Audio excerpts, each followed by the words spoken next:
I So, may have accidentally killed the dude that you don't know everybody anything. wanted alive? No one knew that. But, Nope, I didn't know that. so, I last thought we time, wanted him dead. I'm happy he's dead. I'm sorry. I think Good for you, everybody, Lexi. Good for you. I think everybody was under that impression. Except Jenny. So, we went into the crater, got the mushroom, had a little, fight with the local flora, left, kind of camped out nearby the tower, heard zombies get munched on in the night by the plants. Checked out the tower, first thing in the morning. Nadia went ahead, saw that there was signs of people there, or at least creatures there, trying to be quiet. 2 entrances, regular tower, and then like scaffolding up to the right with construction that never finished. We decided to go in the normal way. Went up to the first floor. There's nothing. Second floor, heard a bunch of people. Skipped past them. Third floor, we checked it out a bit. Mostly rubble. Beastie crawled in through a doorway, found some goodies, money and potions. And then after that, they tried rushing us, and it did not work out too well for them. So we killed like all the cultists, and except for one, got them to talk a little bit, and then killed them anyways because no mercy. And continuing further up, we found Bijou. Bijou. We found Bijou, and we found the mighty Sorcerer King and progress seating. Up top there's a conversation between, mainly Bijou giving some lines to Nadia and Jenny about Yasmin's looking for her. Then proceeded to whip their asses. Bijou is like, you know what? Fuck this, I'm out. Took Seating's feather, hopped off, and was like, this is great. Killed him anyways, so he kind of floated to the bottom. Beastie, on a leap of faith, hopped off the tower, had her speed slowed down somehow, and but That was fun. I'm a bird.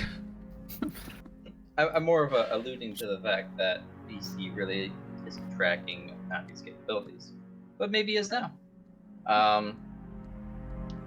Got to the bottom, killed him, made sure he was finished off, took his mace, brought it back up, and we all witnessed the dragon come down, swoop into the crater, and murder about probably 1,000, maybe like 1,020 people for good measure. I don't think he'd feel like it was murder. I feel like he would say it was rightfully claiming his 10,000 souls. A sacrificial ritual.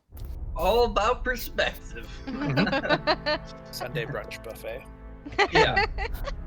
Annual brunch buffet. So basically, it's tax season in Dark Zone. God, tax season. That's such a cold way of looking at it. I love it. And That's if the this is what happens when you fucking cheat on your taxes, this city, IRS is fucking harsh in Dark Sun. Yeah, you know, like you're a couple coppers behind. A lot of people think taxation is theft, but it's at least not murder. Okay. That's quick and dirty. Yep. And howdy there. How's it going, Ara? I'm just here to creep for an hour. Cool. Yeah, feel free to creep and chill out as long as you'd like. If you want to get the full experience, join Foundry so that you can also hear the music. Because there's background music going on as well. And if you don't know how to join Foundry, if we haven't done that before, let me know and I'll... We've done it before, but I don't know where the fucking link is, so... I think the link might now be... This is actually a good thing to talk about. We're sorry, YouTube. Link... We're having technical difficulties. Of the gift. And you see, essentially... New music for this. From upon the vantage of the tower, you see the various Templar forces separating on their own paths back to the cities. You see the Templar from Rom gathering, seemingly scattered by their proximity to the terrible creature you witnessed earlier.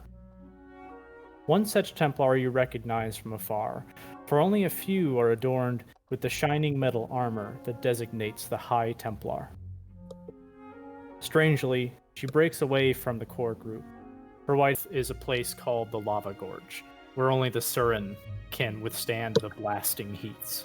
The Surin are known to go to other places as well, and they are sometimes, very rarely, seen within cities, but they generally are in the sort of more less privileged quarters than, say, you're used to. So they're like the cannibalistic halflings, which people know of, but probably.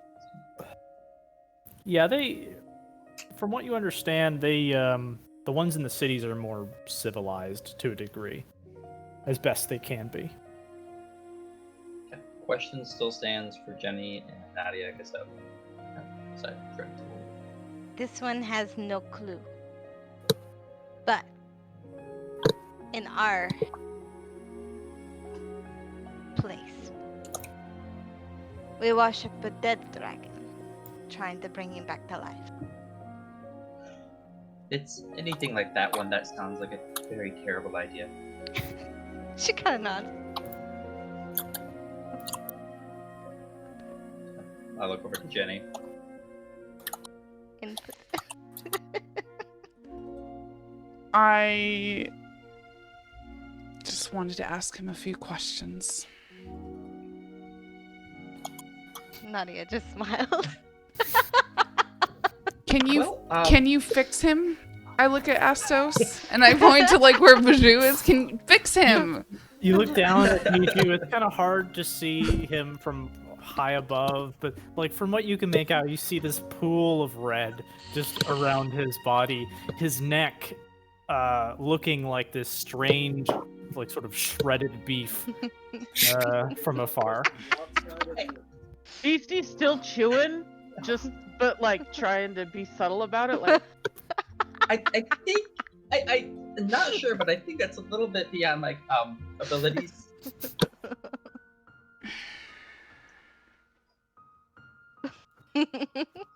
You'd met him before, I'm Jenny? gonna change the music because this is just no longer appropriate.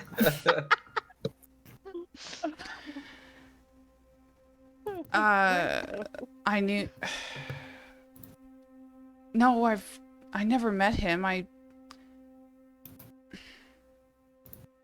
knew Seedink. Oh.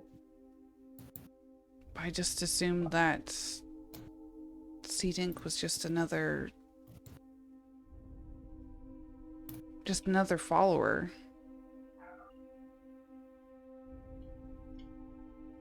Are all followers usually this hyper aggressive? I don't know. One would think so. If you ever need to ask DM like information that you think you might know. Yeah, let me know if I'm not remembering something correctly. Yeah, so the cult of Dragoth is, it's really only a cult to those outside of it. Dragoth's worship is very universal among the Dre. The two of you, if you don't have some kind of anticipation for Dragoth's Coruscation, it's called, basically his return, then you're out of the norm, which is fine.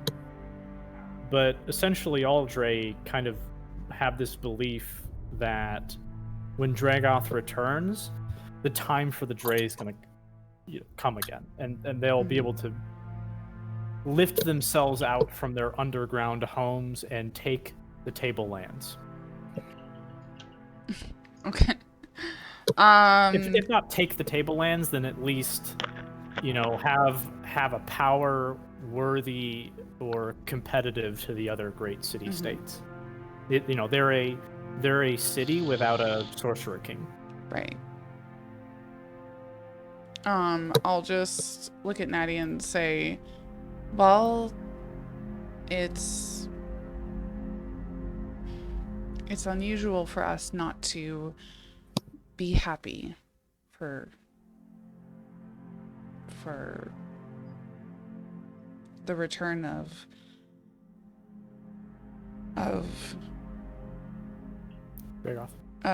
Dragos. I mean, we should be happy, Nadia, that there'll be a return and we'll be able to beat the Templars, but I don't feel like it's right for anybody to be put down. We should all be equal. I hope he stays dead. I'm going to go search, see if he had anything on him. If anyone wants to join me. I'll take a look at seeding first, since we're up here. Okay. We'll say, Joe, that, or should I say Astos, that you get a good look at Seeding's inventory, and Jenny gets a good look at Bijou's. Mm-hmm. So on Seeding's inventory, Astos, you see a small book, leather bound. It is blank. And a blank book is fairly good treasure in Dark Sun for the likes of you. It's worth 25 iron. Okay. You also see a pouch of 100 bits, a fat pouch. Finally, you see a carved bone flask. Seeding apparently day drinks.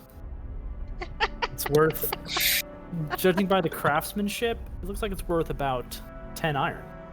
Very, very well marked. Has this sort of embossed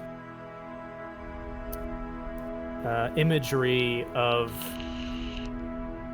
well, basically Jaws Hall tribal dancing. And for anybody who's interested in that sort of thing, it's worth 10 iron. Might be worth a little bit less if somebody just wants a flask. Finally, okay. On Bijou, Jenny, you see 4 bronze that were sort of stuffed in a pocket. Mm-hmm.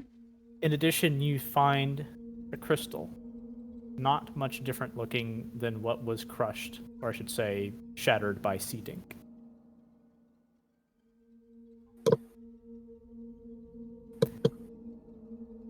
You also see a standard shield and a great club. Ooh. Wait, was that the thing he was using to whack at us? Yeah. I had grabbed that and dragged it up. Okay, then you have the great club. Okay. Yeah. But I dragged it, Tara, and dragged it up and was like, yeah! So if anyone wants it, because I can't use a great club, it's like the size of me, probably. Oh, pretty much. You're basically dragging it behind you like a, you know. How much? Right. Is there a strength? I can't remember now. How strong do you have to be to use a great club? I'm assuming Zerdos is gonna grab that. You can use a great club. It's a two-handed weapon. Great clubs are sort of simple, so I think they only do like a D10. Okay. Or maybe even only a D8 in damage. Mm-hmm. But for those who don't have martial weapon proficiency, it's a two-hander that's usable. Okay. If you bring in a great club into your inventory, you'll be able to find out all its stats. If anybody has issues pulling things that are standard into their inventory, let me know. And that's it. Yeah, I didn't know if it was magical at all or anything. So it seemed like he was whacking really fucking hard, so I grabbed it to like bring up to whoever can use it.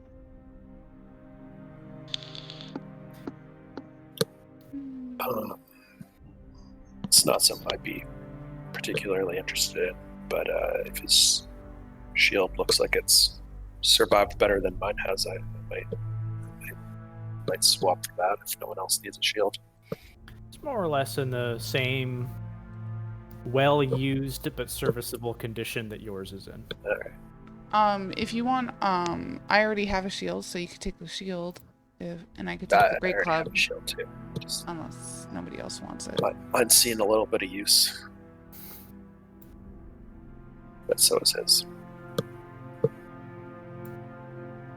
And then I'll go over to Astos and be like, look, and I'll hold up the crystal. Oh, another one of these. Take a look at it. I was making it appears to be like identical. Well, these might be useful if we want to use them amongst ourselves, but I'll take a look at this later. Seeding bye-bye crystals? Do we even know where they go? But they kind of pick up whatever's being spoken on the other side. So if we have this one and we have its pair, then we could listen if we were to put it somewhere, or listen to each other. Kind of like a communication in a way. I thought it was the one he smushed and made him go bye-bye. No. Pointing at Seeding. It looked like he had something prepared on the ground before that when he used his phrase. I thought he smushed crushed a crystal. He did crush crystal, but that was unrelated to the teleporting. Is this type I of wouldn't know that, so. This type of crystal magic destructive to the land around? That is a good question. I would say it would probably, if so, maybe when it was made, if it was. It doesn't seem to be doing anything now, and I'll just rub the crystal on my skin and be like, see, it's fine. So we've got one half of this crystal. Someone could be listening to us right now. I'll have to take a look at it later, but potentially, yes. I'm gonna is Seed... Questions I'm only asking D&D. Is Seedink wearing clothing? This. You don't get a name like Sea Dink with clothing on.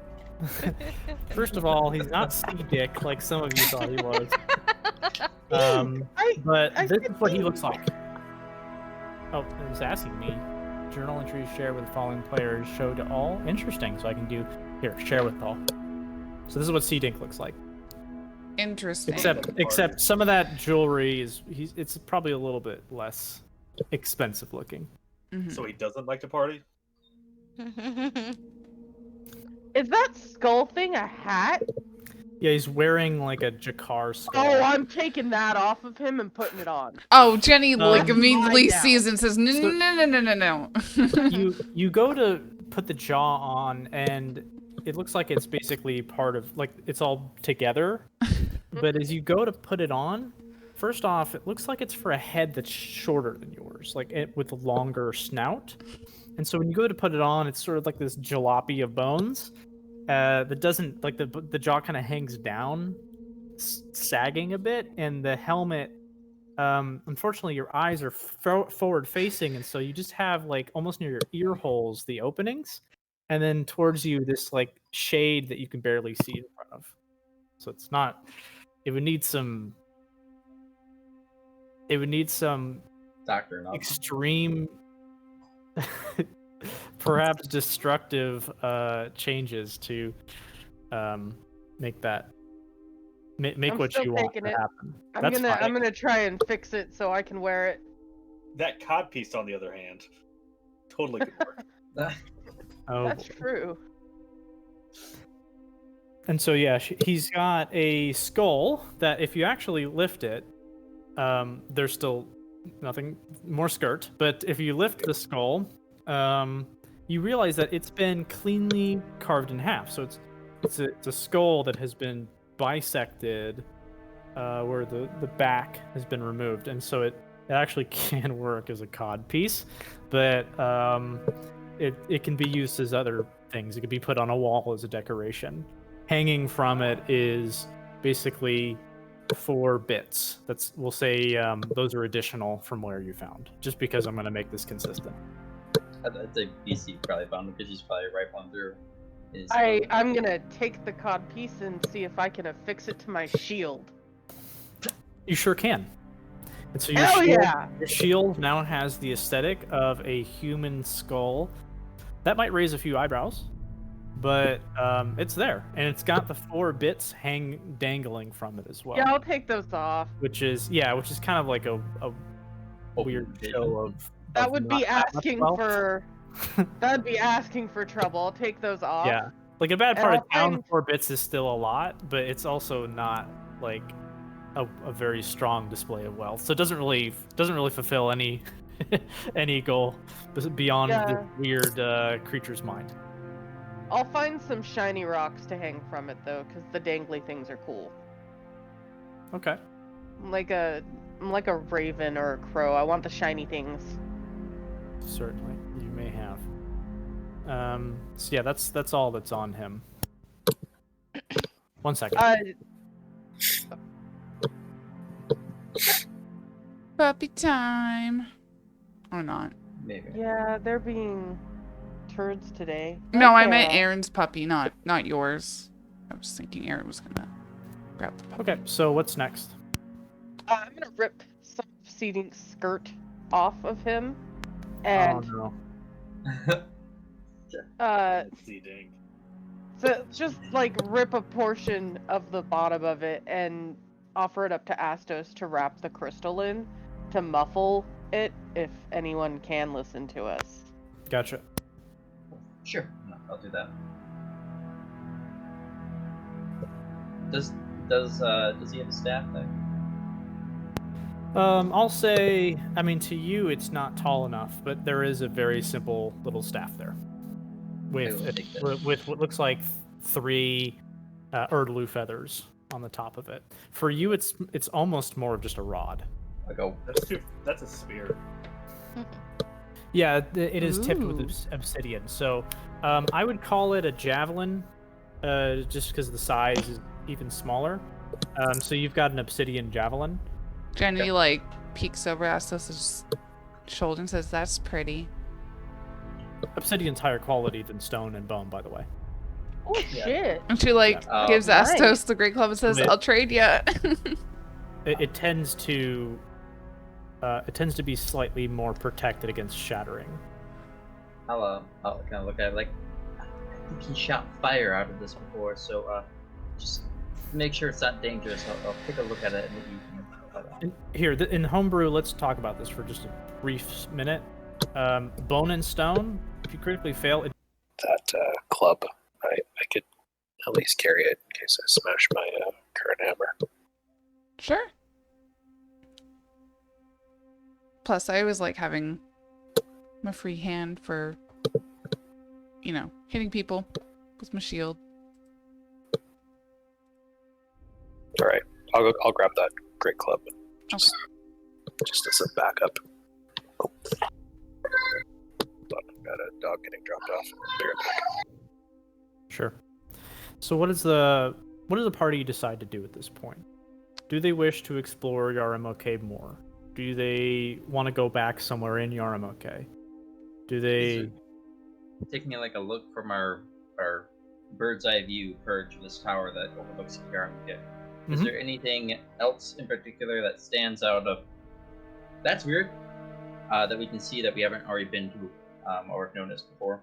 Yep. So on one side of the tower is the outskirts of Yarramoke from which you came from, and on the other side is the crater and this desolate ruins of Yarramoke itself. And for the most part, it's almost completely rubble. And so there isn't anything that stands out to you that looks like it's lived in or out of the ordinary. I will say, kind of like looking at all the structures, maybe I have a better chance to fix anything that was torn away because I lived in a upper area. But is there anything that looks like it might have been of a better quality at some point in time? City or part of the city, like maybe where the Sorcerer King would live, just to because Astos is kind of curious about this last one, so we can find any like hints or traces, anything to like discover the identity of this person. Sure. So, Give me an investigation check with disadvantage. The disadvantage being from your distance. So yeah, sure. remember where to select this. Here it is. Yeah, it's on the right side of it, I believe.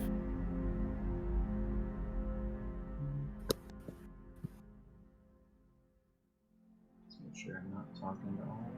Oh, make sure you click your little D&D Beyond button I did. to make sure that all works. Also, from afar, I mean, it would. Yarmake was a great city, just like Rom is today, or any other is, and so it's quite massive. Now, in this case, it's a massive mound of rubble, and it could take you days or weeks to cross through this rough, jagged place and determine. Like, it would take. There's a proper word for this. An expedition. Paleontologists? Archaeologist. Well, Okay. archaeologists for digging, but paleontology is can also be for human-based things. I But know what you're talking about. It's more specific, but I know what you're talking about. yeah. Anyways, it would take like a team days or weeks I to was scour through this place and start like picking apart pieces of history and that sort of thing. Does that make sense? I was Yeah, that would muted. be- I that was would be gonna a great say, idea. yeah, I was muted. I was saying excavator like 40 times. I don't know why no one Yeah. could hear me. Okay, cool. I have an idea. Thank you. With that, Matsuo says no real anything left to check out the city. If anyone else wants to look or find anything. Okay.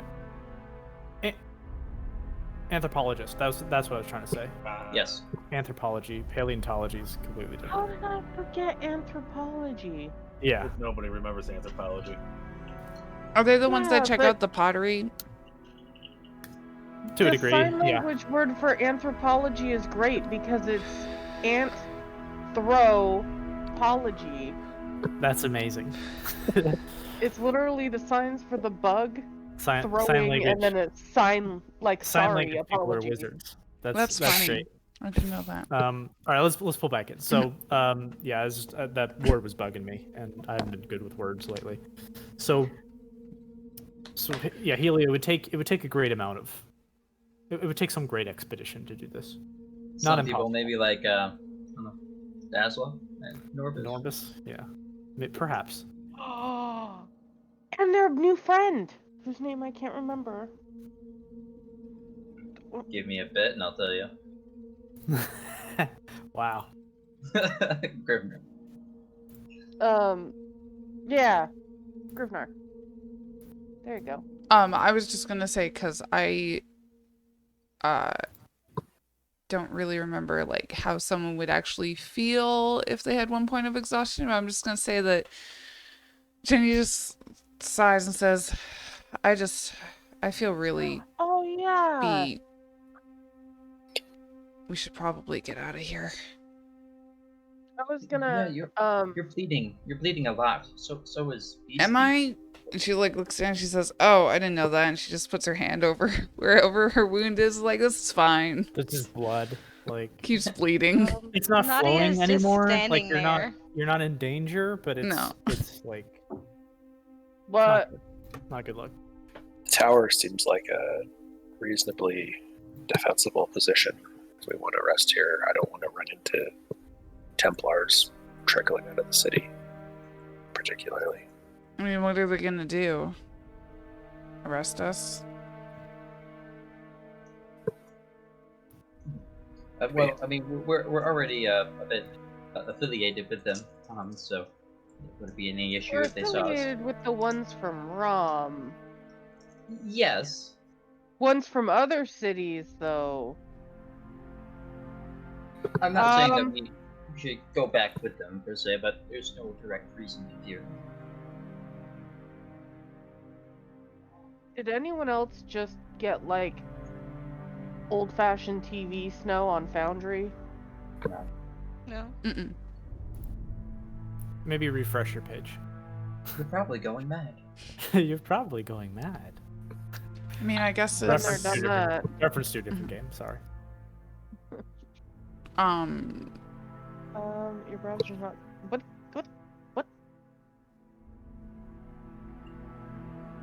You may want to. You could try closing your browser completely, so there's no open browsers, and that will kind of reset Chrome or whatever you're using. You may want to clear your cache or something else if you continue to have issues, but it sounds like it's a browser-based issue. Yeah, it is. It definitely is. It just popped up and told me that it's not supporting WebGL, and I'm like, nothing changed, yo. Interesting. Huh? Yep, and now it's fine. What? Perfect. Technology. Well, Yeah. I know that you've all said that you're not fans of slavery. My concern with the Templars is I have some marks on me that show that I used to be enslaved, and I need an explanation. You all could convince them that you're responsible for me or something, that might be acceptable, but I don't until I can get rid of these markings, and it might be an issue. We understand. Sure. If it comes down to it, if that, I think Beastie made you a nice cloak earlier, but if it comes down to that, then you could be my slave for whatever period of time that discussion needs to happen, and then you can be not my slave, because I don't like that idea. I just not.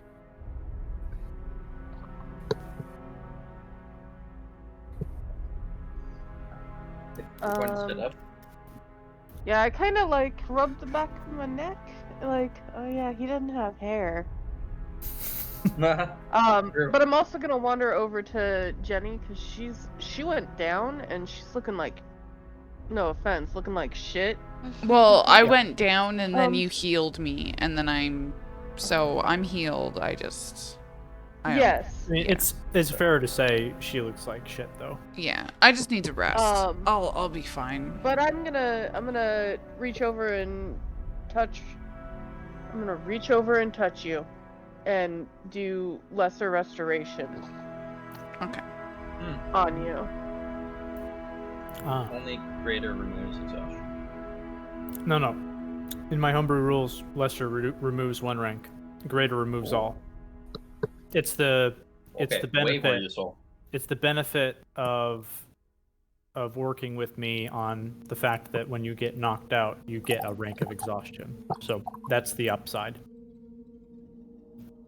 But yeah, and I can only do it once. That is actually captured in the homebrew rules. Real damn limited on this, but I reach over and you feel the exhaustion just drain out of you.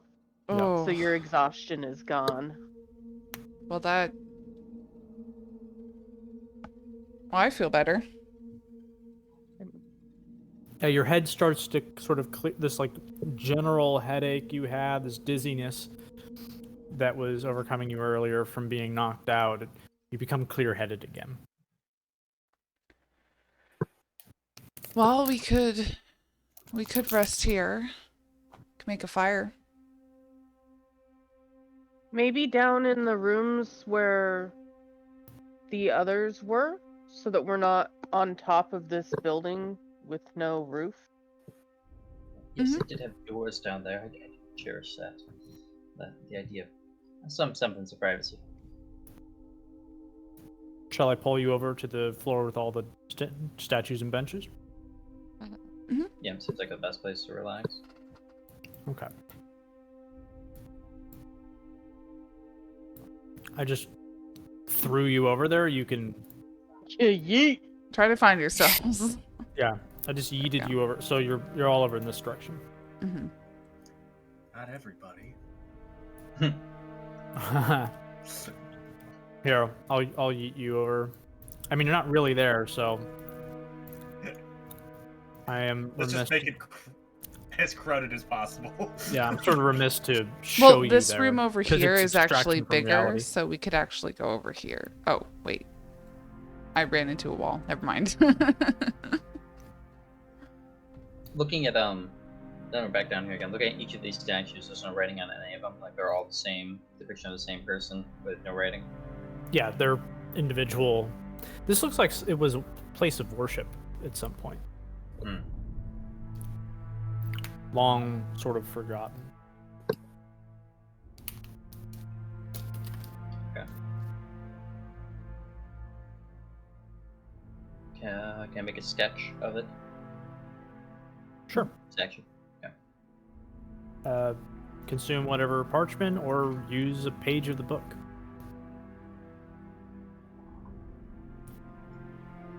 I have Are that you blank. I have that using blank book from chalk? before. Charcoal. Yeah. Okay. So it's a charcoal. It's very rough. Mm-hmm.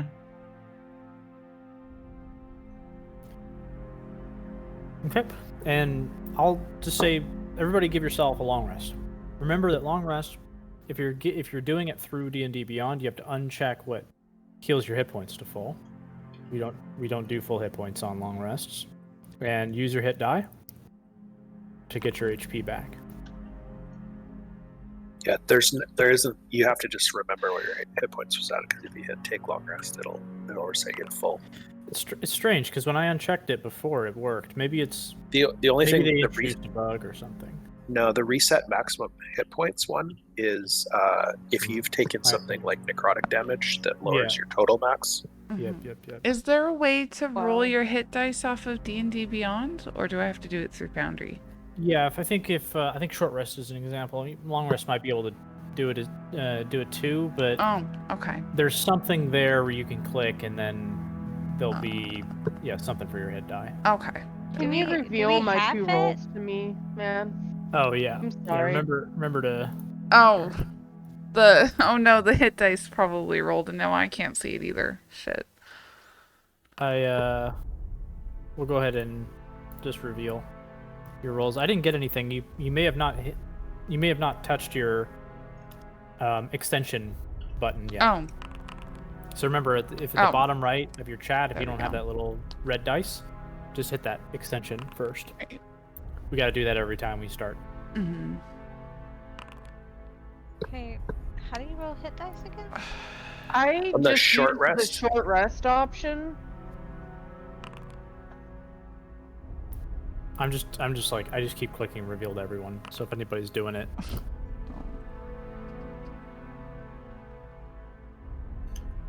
So, just as somebody who's going to eventually be playing, how do you get hit dice back? Is that you just get them back after a you long get rest? half of your hit die back at the end of the long rest. So if you're level 4, for example, you will get 2 hit die back at the end of your long rest.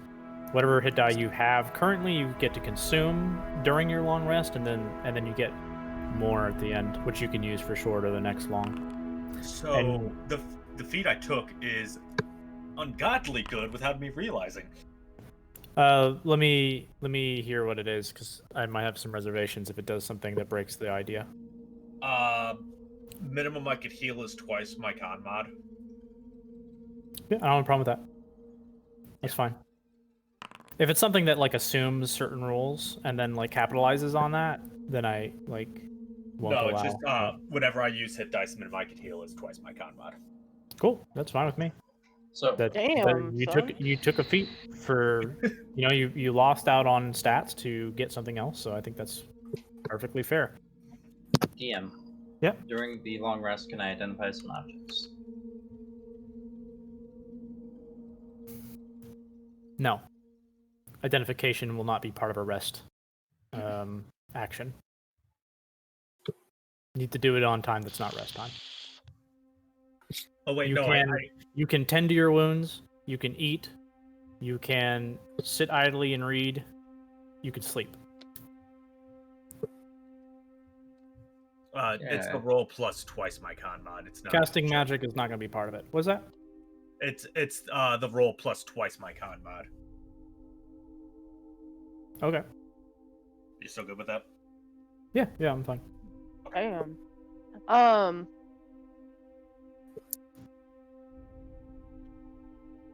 Damn. Can Jenny just keep watch while we're taking our long rest? Can you do what? I want keep watch. you I know, can take a make watch as sure well. that Sure. like Yeah, you can nobody. take watches. Okay. And then while she is taking a watch, if she's alone, she's going to take out her necklace that she keeps in her bag, and she's just gonna look at it and think for a really long time.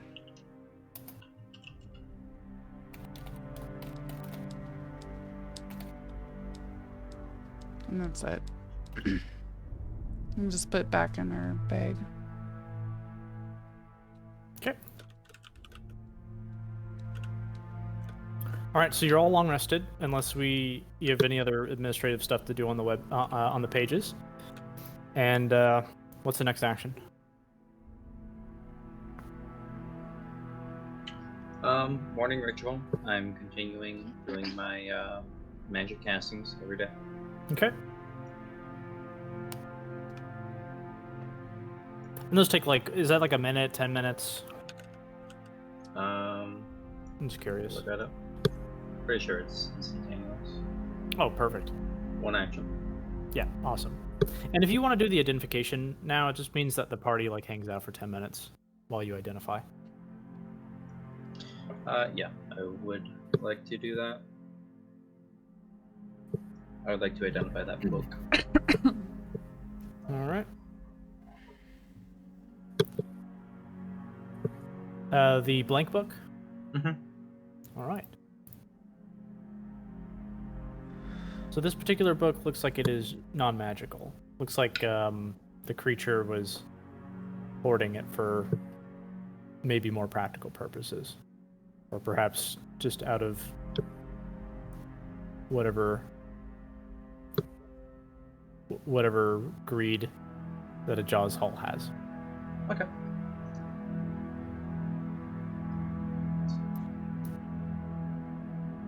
Also, if you're making yours available to me, Nadia, I'm doing that spell for you as well. How do I am just- yes, I will. For which item? The same as before. The spell book. Yeah, the spell book, right? Yes. I guess I don't remember what that is. Where he makes it invisible. Oh, he's just doing the No, same no, ritual. yeah. My bad. Okay, and so we'll say that's performed. That's just an action, so it's all done. Mhm. Any other party actions?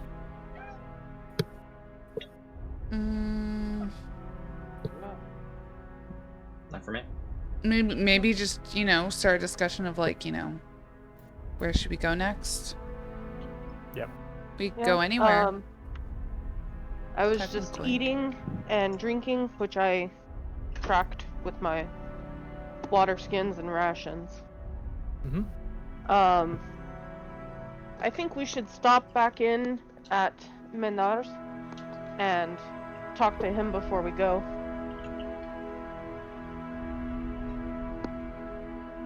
I wouldn't be opposed to it. He seemed rather friendly. Okay. Sure, if he doesn't want to talk to us, we won't see him. Well, he did heal us up and,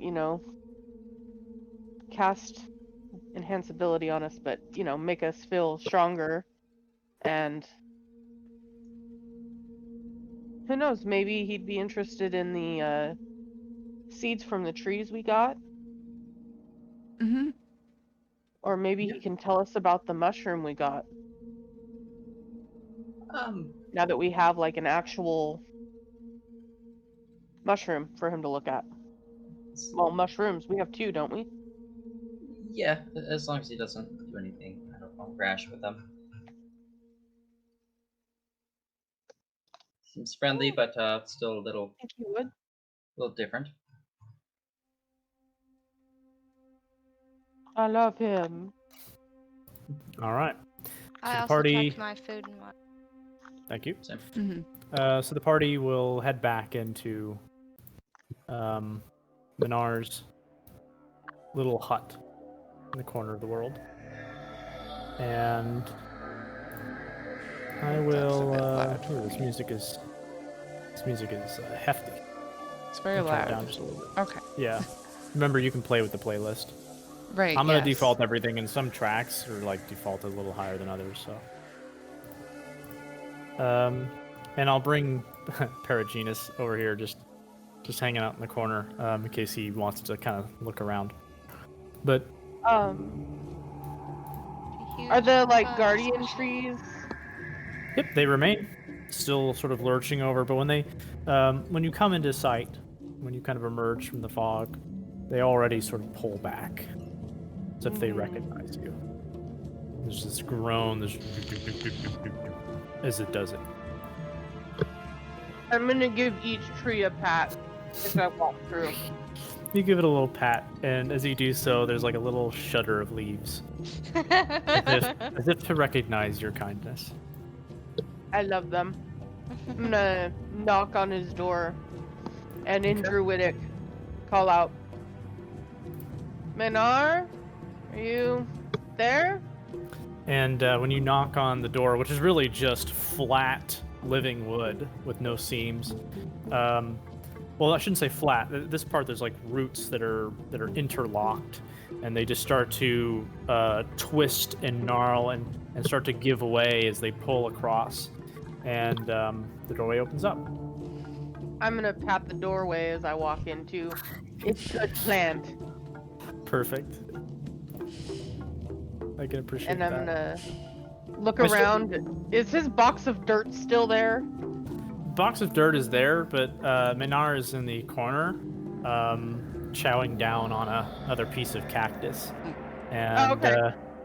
he looks up and says, "It is the little thing from afar, We lived.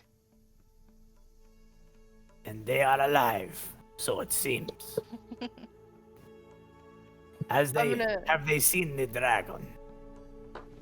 I'm just gonna nod solemnly. Many corpses will walk for sure. Yeah. I'm just gonna nod in agreement. And then on another note that's not as depressing, I'm gonna pull out the healthy handful of seeds from the Yaramuka trees I got.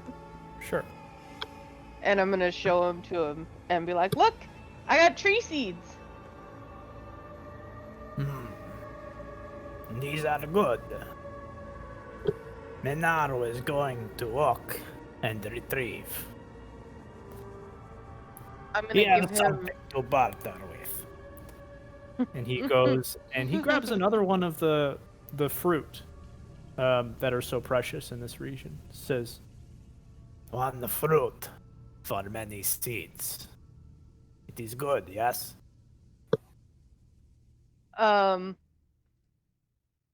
Can I keep a little bit of the seeds? And I want to, like, 2 or 3 of them. He scratches his head a bit, like he's really thinking about it. Give me a persuasion. Oh, good. I think it's okay if the fog is ridiculously thick. Okay. It's I was meant just to like be, worried the like- settings were wrong, Yeah. because I was like, No. does Aaron know that like it's coming in the house? Like I can barely see Yeah, sometimes. I just so can't you know. help the house. So No. it should not be in the house, but I can't help that bit. No worries. I was just like worried the settings were wrong or something. Sorry about that. Yeah, but I think I described it earlier as that you could barely see 5 feet in front of your face. And Yeah. so, and also, I did something special to your tokens where I limited the view range even shorter. Right. So, and that's a consequence of the fog. And so, I'd be like, I want to try to grow one, and like just like 2 seeds, but the rest of the handful I'll offer to him. yeah, Minar looks and says, "This one can grow with 1. Minar takes all, but 1." Okay, I'll put the second seed back and give him the whole handful. Okay. And so you put the second seed back into the pile and give that to him? Is that what you said? Yeah, I'll give him the Okay. whole pile of the So- healthy handful I got. Yeah. So this slightly greedy Dre takes all but one of the seeds and gives you the one fruit. And remember, the fruit. Oh, nice. I wish I was. And so remember, the fruit is nourishment, both food and water for the day, and it gives a hit point back. What was the incubation time on it? From like seed germination time? I don't know. That's a great question that you should have taken notes on.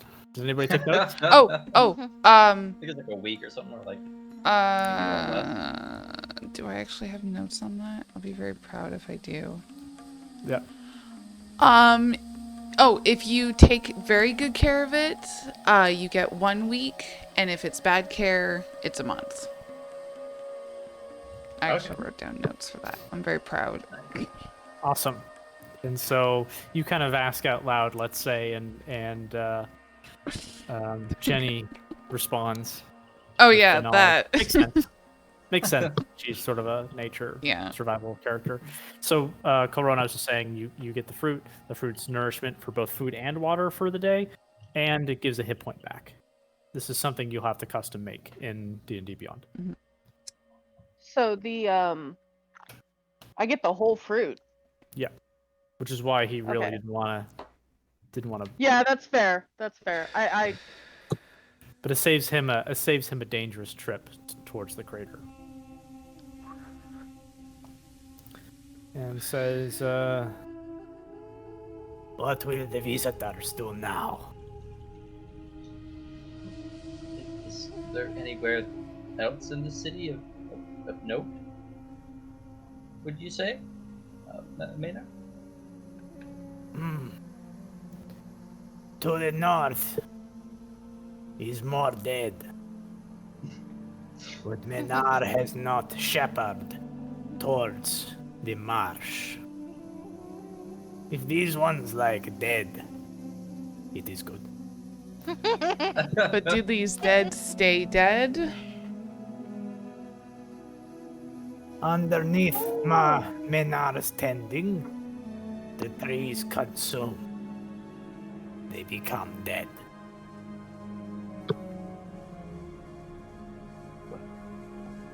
It's safe to say that north is definitely not on our list then. Thank you.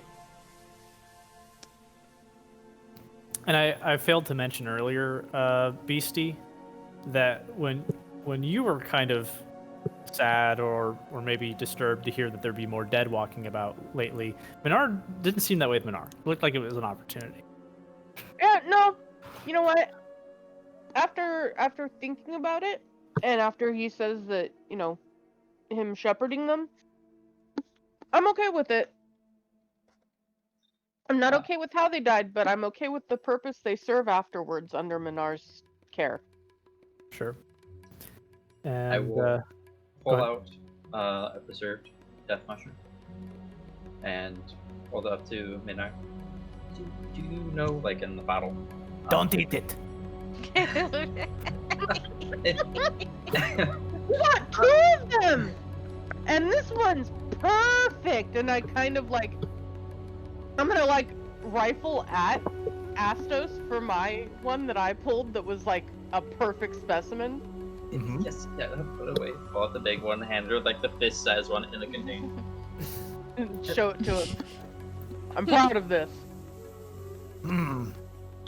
Do you let Menard look at it? It's in the container. In the bottle, yeah. Sure. He looks at it and goes,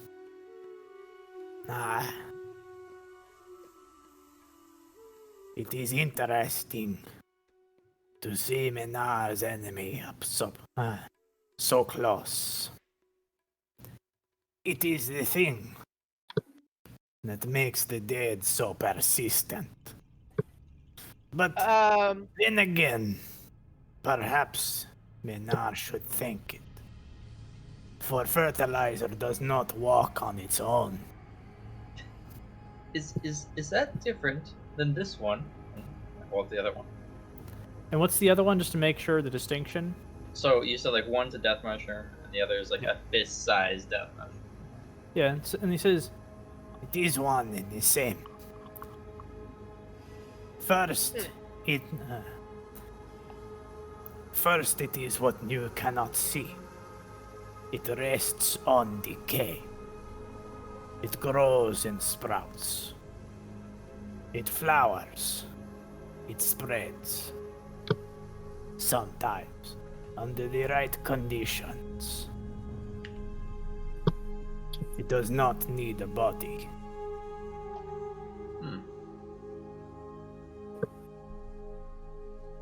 Thank you. Don't we have one of And he looks at it and goes, flowers? and he looks at the mushroom and says, "Thank you," and hands it back to you. Take him back. And then says again as he hands it back, "Don't eat it." I'll resist.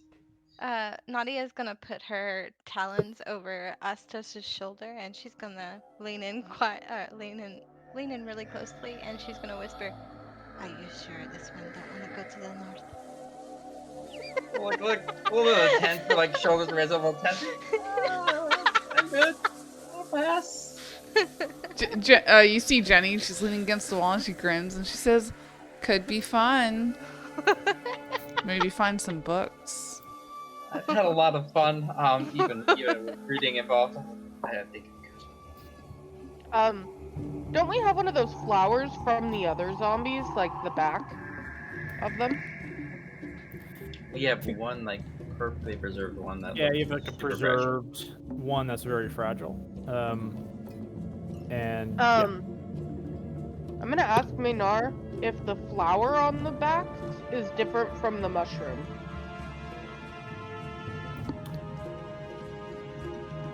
And he says, the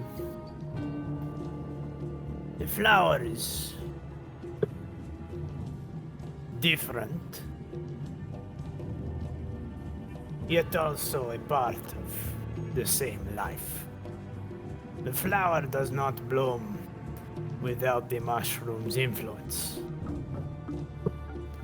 It is a corpse flower, one that grows from the body, with the influence of the fungus.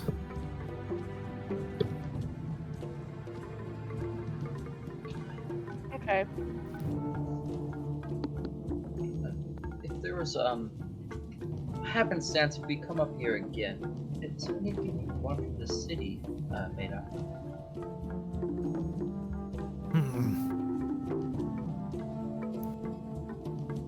Peace and quiet, for them not to know where Menar is. For us Certainly, not I do. to know? No.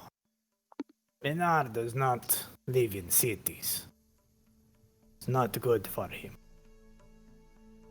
That's fair, cities suck.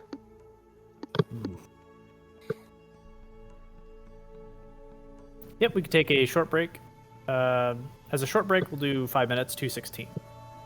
Cool. Coffee. Yep, I'll be back at 2:16. Rude.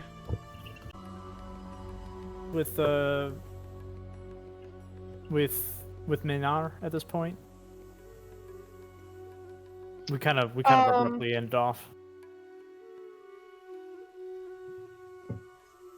No, I don't. I'm good. I just wanted to pester him before we left. Sure. Yes. So I'm gonna. Does anyone look like they're still hurting a little bit that could use the 1 hit point? Mm-mm.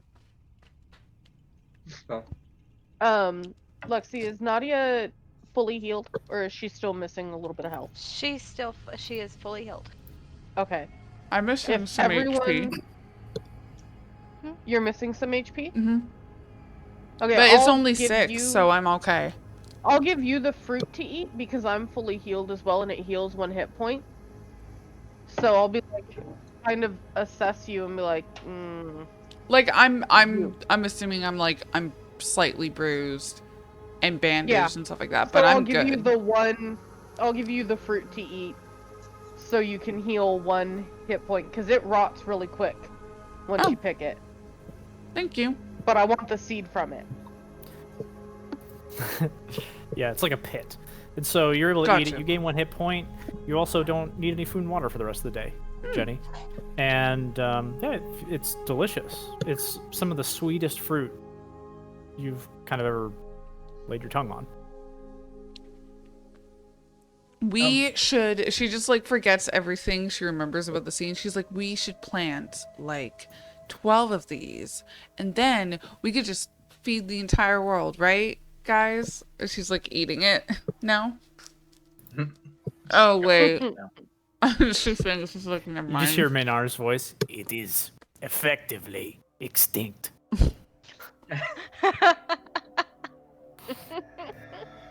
Menard, have you seen the dragon consume the offering?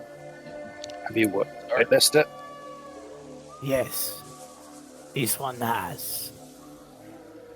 When it drains them all, what is happening? It's like it's drinking them in. Do you know? Let me roll for Menar. It's like it does to the bodies what happened to the land. Out of character, I could totally assume, but Jenny's not smart enough to know, and I probably am not either in real life. Menar's look becomes a bit grim, and he thinks for a moment and says, when those killed by the dragon die, they leave behind their bodies, for their soul has been taken.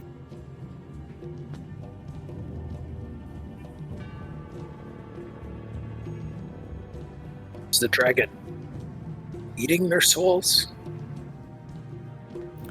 Is it? What use is there for a soul? Menar wonders. For power, for displacement. He does not know. But it is unnatural.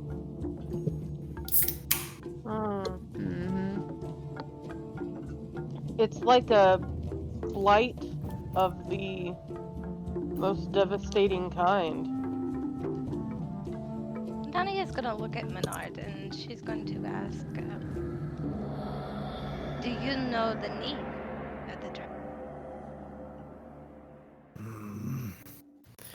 Yeah, you got some good questions. This could get you an answer that took 9 to 10 levels for the other party. Oh no. Oh shit! Really good questions. But alas, he shakes his head Fuck! and says, no, he does not know. It is only the dragon. But Menard knows this is wrong. There is more than just one dragon in Athos. Do you know where it came from? Oh, jeez. Says, no, but it must come from the same place where all are made.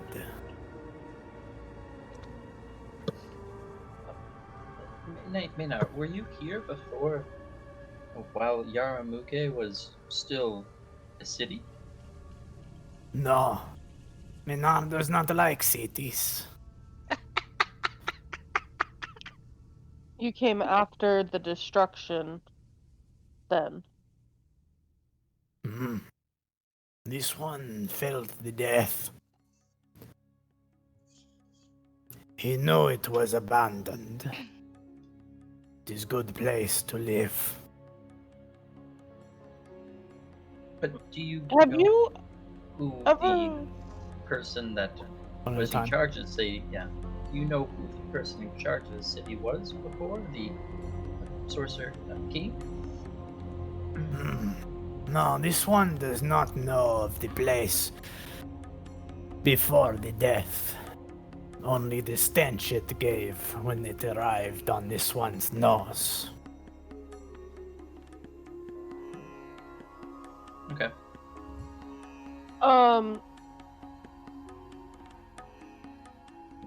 Does Menard, do you know of any other dragons? Of course. As he looks over to the two Dre of the party and says, the wretched Dragoth Nadia kind of barfs in her mouth.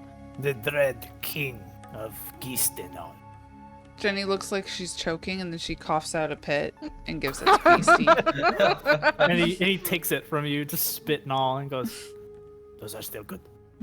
No, that's my pit. Yeah, that's her pit. I'm giving it to Beastie. He said he would give the fruit. No, I'm trying to like. I'm trying to I get sneakily seeds. give it. No, okay, you know what? I changed mine. I'm gonna try and sneakily give it to her. He gives a sort of like wretched noise and hands back the pit. I take it, spit and all, even though he's begrudging, and then I give him a hug. Okay, and again, he just kind of has his arms out, looking at you like he's not sure what to do with that. Looks a little uncomfortable, but he lets it happen. He Menard. needs physical affection. Yeah. Menard, Might have to warm up to it for a few years. I was wondering, have you always been alone? Do you have a family or children? We could send them a letter or tell them His face where you sort of are. just turns down and goes, "No. There is no one left for me now." Did they die?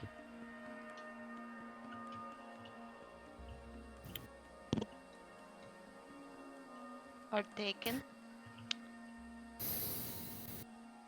You're gonna have to actually give me a minute. Okay. Yeah. Give me a Me minute. insight check?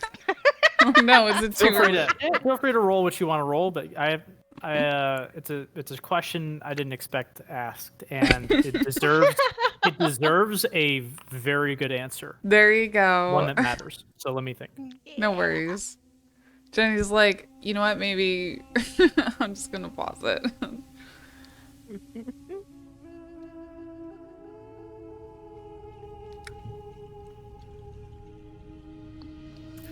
Yeah. So, did they die? And he says,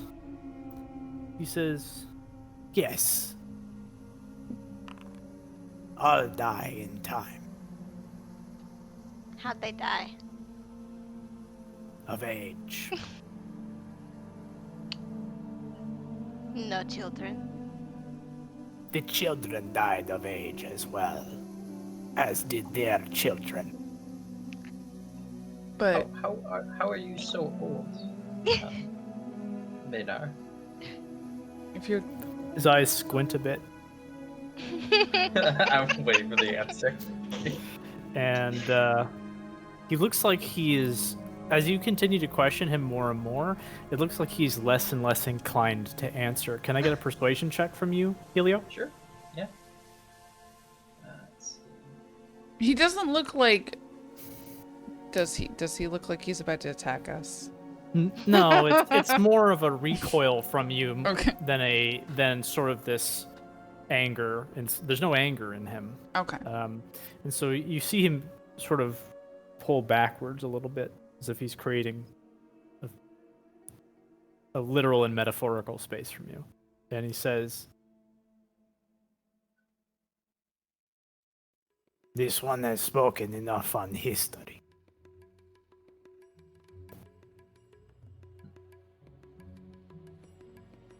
So Does it question, wish to DM. barter more?" What was that? Sorry, you were going to say something? I had a question. So Sure. would you think that Menard would know more about Dragoff than me and Jenny would? Based on like the hints of age alone, probably. Jenny, Mm-hmm. from your insight,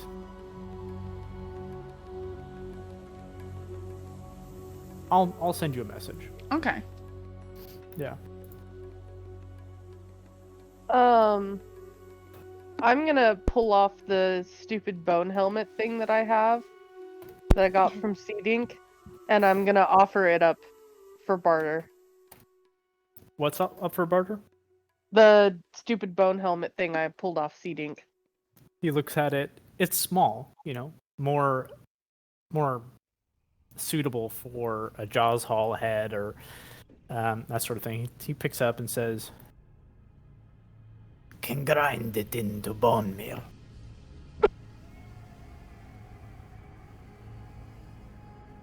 okay with that if he wants to. Sarv. Damn it, not Sarv. That's what he's based on, right? Yes. Or I should say, Sarv is based on Minar. So Minar looks around and says, "Can I offer this?" and offers cactus plant rations, kind of wrapped up in this dirty linen. Yeah, okay. I'll take the cactus plant. Gives you rations for a day for a normal-sized person. That's twice for you, and would take the skull. Okay.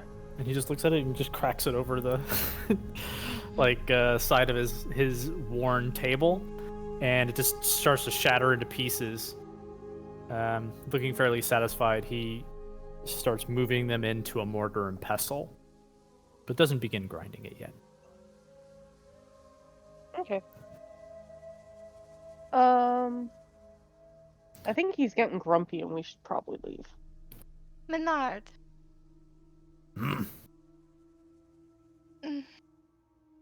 What? Do you agree with bringing back the dead dragon?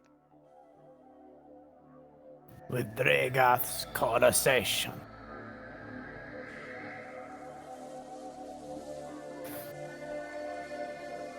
It would be good for the trees. It would be terrible for all but Dre. With that, she'll just nod. Leave him to his business. Did this dragon kill Dragoth? I don't know anything about the Dre. That's a good question. He looks like he's starting to get irritated again. Give me a persuasion with disadvantage this time. We're sorry. It's just some of us are curious. We're young. Oh man, yeah, that disadvantage skewered it. Don't want to talk to you, smooth skin. And smooth skin. So he says, these ones talk so much. Minar prefers the silence. Well, I will take that as my second.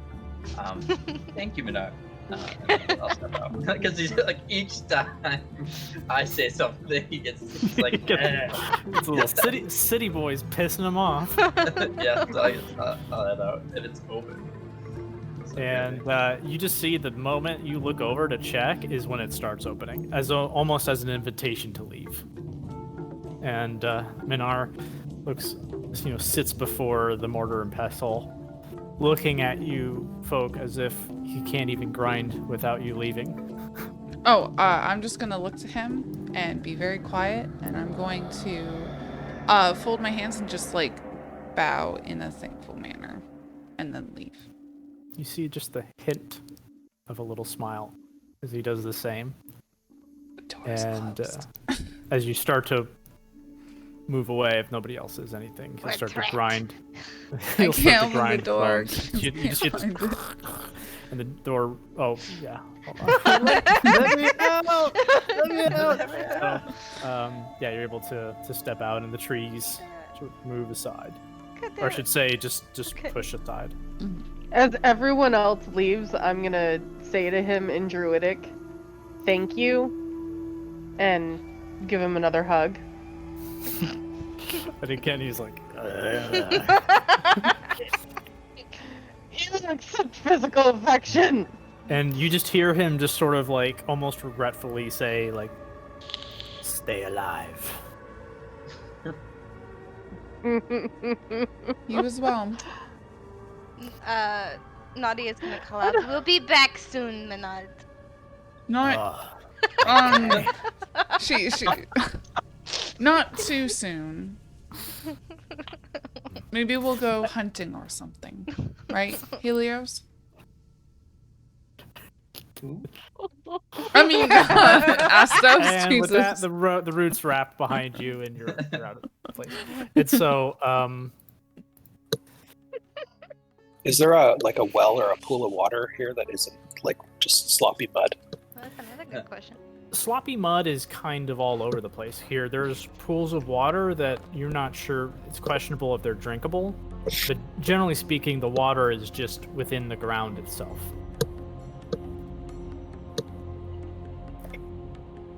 Okay. I'm gonna roll around in the mud again Beautiful. before we leave. You're caked in it. Excellent. Um, As I do. just quick administrative stuff. Sure. Beastie, since you show interest in growing plants and trees, I will give you the preserved seed, the one seed that I got where you got like 5 or 10 of them. I'll give you my preserved Yarmulke tree seed. So Okay. I'll take that on mine, you get 1. And Jenny, I will give you the sphere. Okay. Spear. You do that. And assuming you're heading back to Rom, or are you looking at Yarmulke more? I don't know, guys. Are we heading back to Rom or? I want to like, I hate to ask this, but around Menard's house, is there like, are there any gravestones or anything? Give me an investigation check. Disadvantage, however, because of the fogs. Damn it. How Very about because I'm a ranger and I'm super awesome? No, I'm just joking. Unfortunately, this is not your terrain. Yep. I picked Yeah. desert because I was like, we're always going to be in a desert forever. Most of the time you are, yeah. Let's see.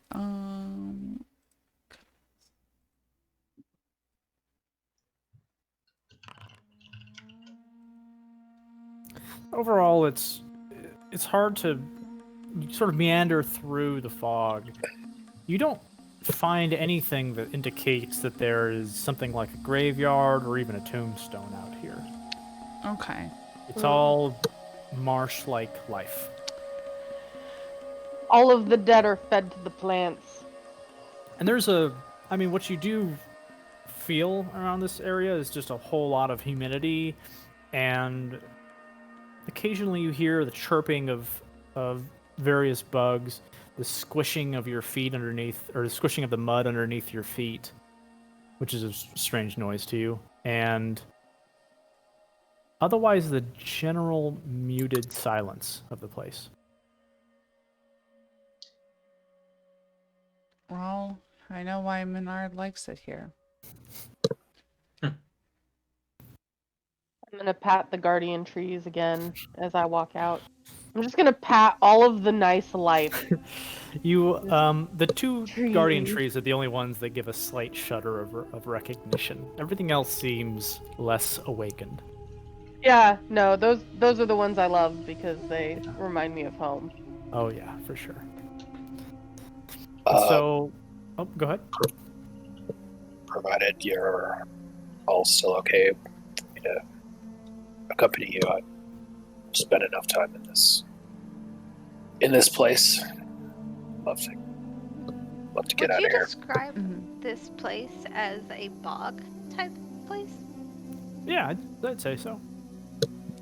It's marsh or bog. It's damp floors, sometimes almost pools of water. I wouldn't say full-on pools of water, but there's some kind of squishing as you walk about. The life is pretty green and strong here, and yeah, more or less.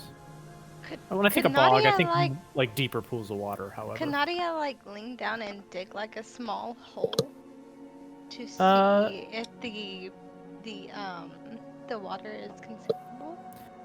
Sure, give me a. So it takes you a few minutes to like dig and dig. Sometimes you hit stones, you work around it, but otherwise, if you're given a few minutes, let's just do like a survival check. Okay.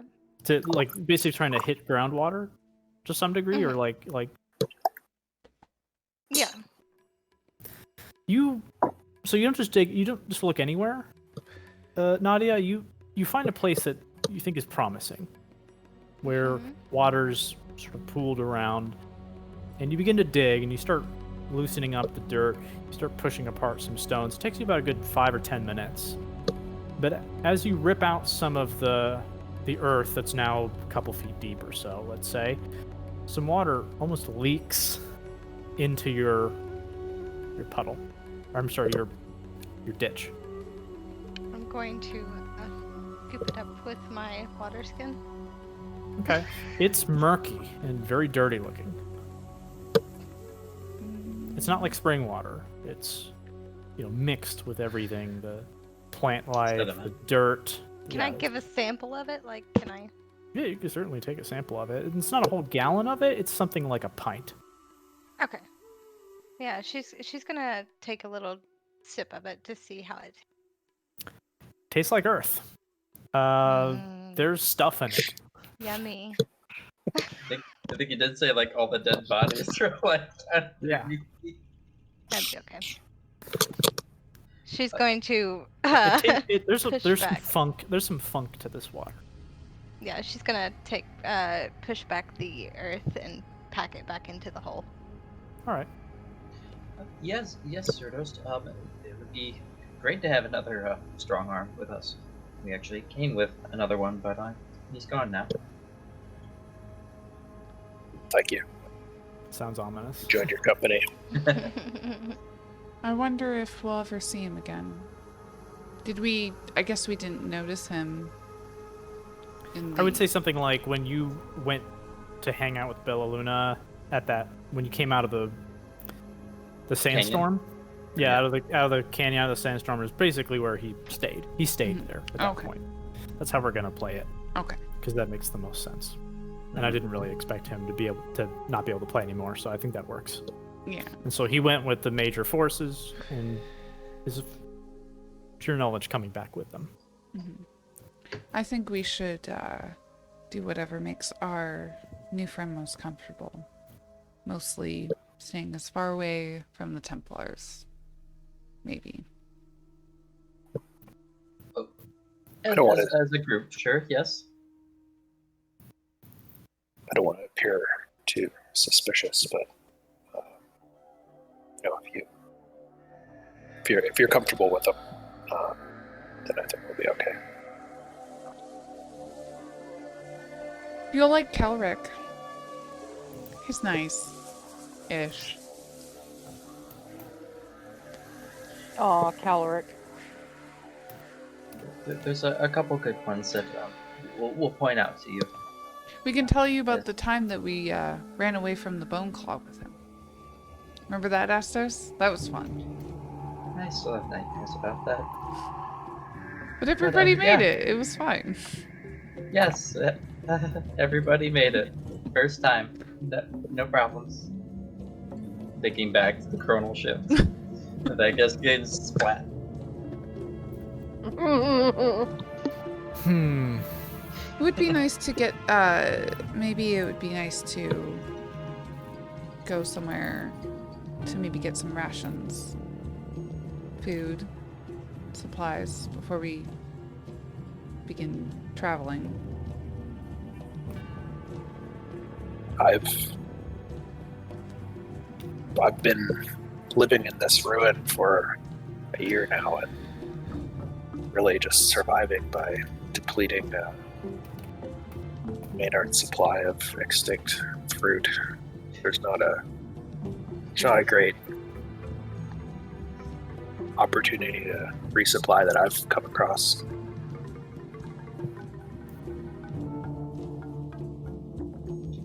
I think we have enough to get back as long as we don't take any big detours, but With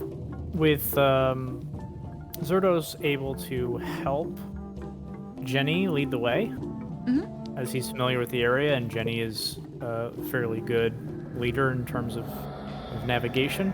You're able to work your way back out of Yarameke and back to the familiar dunes of the Tablelands.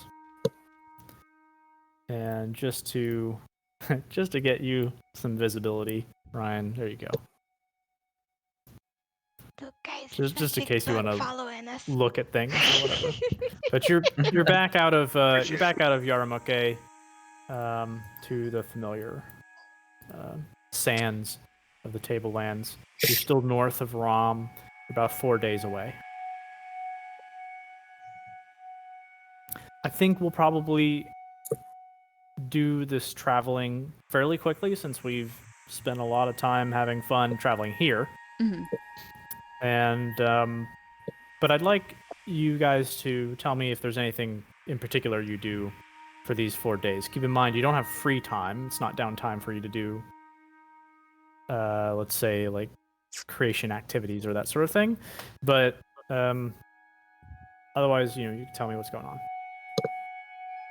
I might scavenge and see if I can pick up something or other, like a bit of food or Mhm. like small animals or something. Yeah, I was gonna Um, hunt for like game. I don't know if that's a thing. I'll yeah, also keep an you eye out for certainly any you certainly can. So we'll handle that with a check. I'll Okay. certainly have some more fun game stuff for you, Heatherly. I've kept what you said in mind. No worries. Yeah. But on the travel back, we'll just use a survival check for your general ability. And what we'll do is, Nadia, if you're helping Jenny, you can give her an advantage roll, or you can roll separately from each other, whichever I you'd think like. I'll give Jenny an advantage. Okay, Jenny, go ahead and give me an Sure. advantage survival check. The two of you are going to be helping each other seek out some game. Jenny, for the 4 days, the first day is fairly quiet, and you don't find much life kind of nearby Yaramake.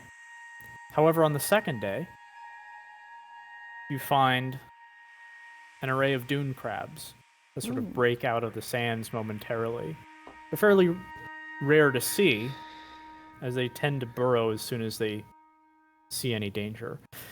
Jenny and Nadia, as you were the hunters, the two of you notice these things sort of away from camp. What do you do specifically? They're very skittish, and they could dig under the sands right away. Well, if they try to get away from me, I'm digging You're about back. 50 feet from them. I'm gonna try Do to I sneak. notice them yet?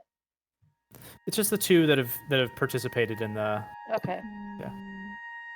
Yeah, I'm gonna try to sneak up to them, I guess. Okay. Yeah. Give me some stealth checks, Okay. and we'll treat this like a group where one can help the other. Makes sense that Nadia, being trained by the Night Runners, helps Jenny along as they get closer, about 30 feet. But upon getting that close, you see some of the crabs begin to shudder. And one of them even starts to very quickly to sink into the sands. You guys have an action to do something.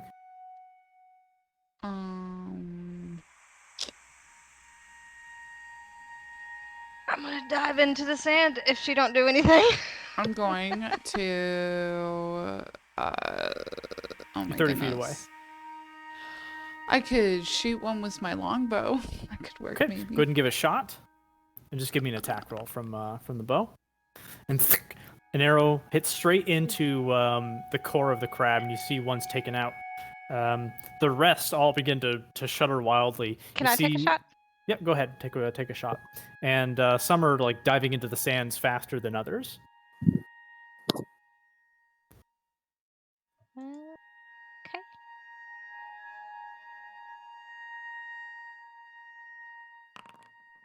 Oh.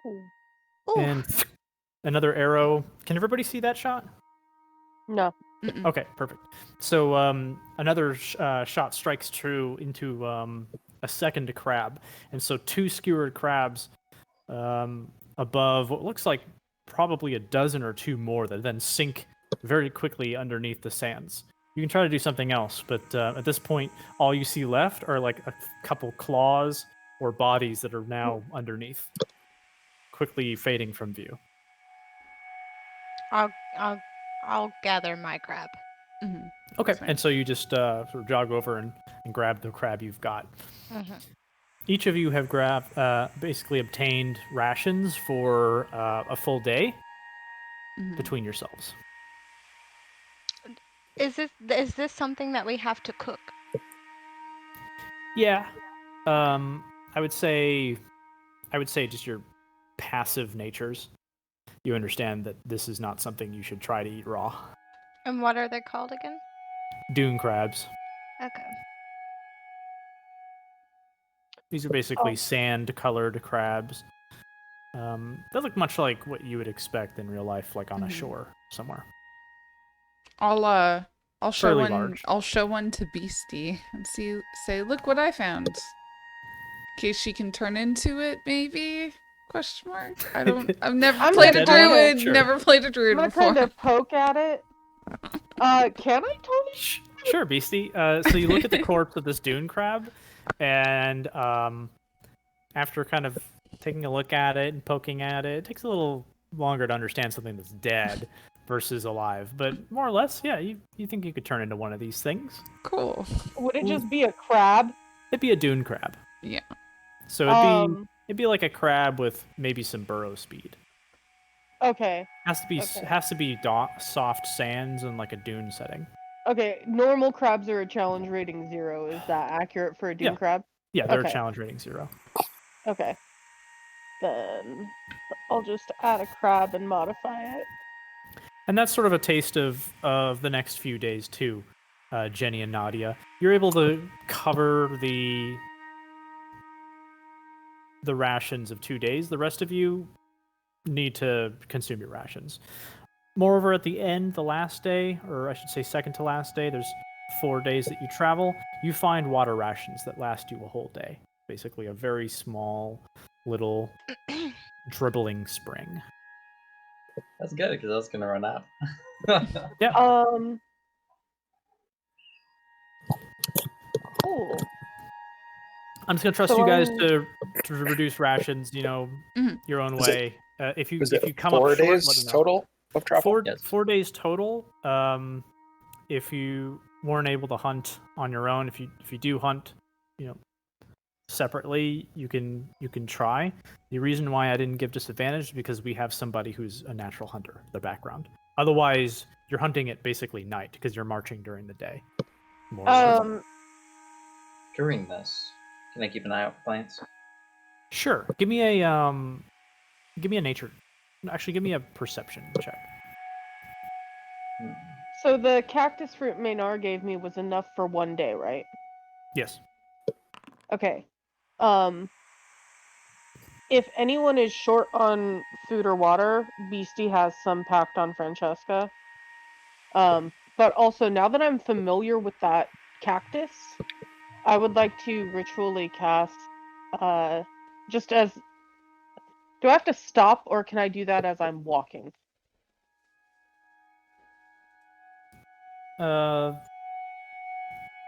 Is it like a 10-minute cast? Yeah, rituals are. I guess I don't see why you can't walk. Maybe not run. Yeah, Yeah, just sure. because I'm... As you're moving along. Even can then, always- I could just bug Zerdos and be like, piggyback ride and do it. I don't on want each to spend time on that. So you're able Okay. to basically locate animals and plants, specifically the cacti. Yeah. It's funny you were saying that because I was going to give it to Helio. When you're looking out for plants and stuff, you see just shrubs and whatnot. You do spot cactus. And what I'll say is, Helio, you're able to find your own. Beastie, you're able to find one that's a ways away. Okay. And Helio, the one you find is small, and if it's gathered smartly with herbalism, let's say, then you can avoid getting spines, and you can actually also pick them in a way that is edible, because otherwise they cause a lot of damage to yourself. So it's something like you can cultivate them with herbalism, or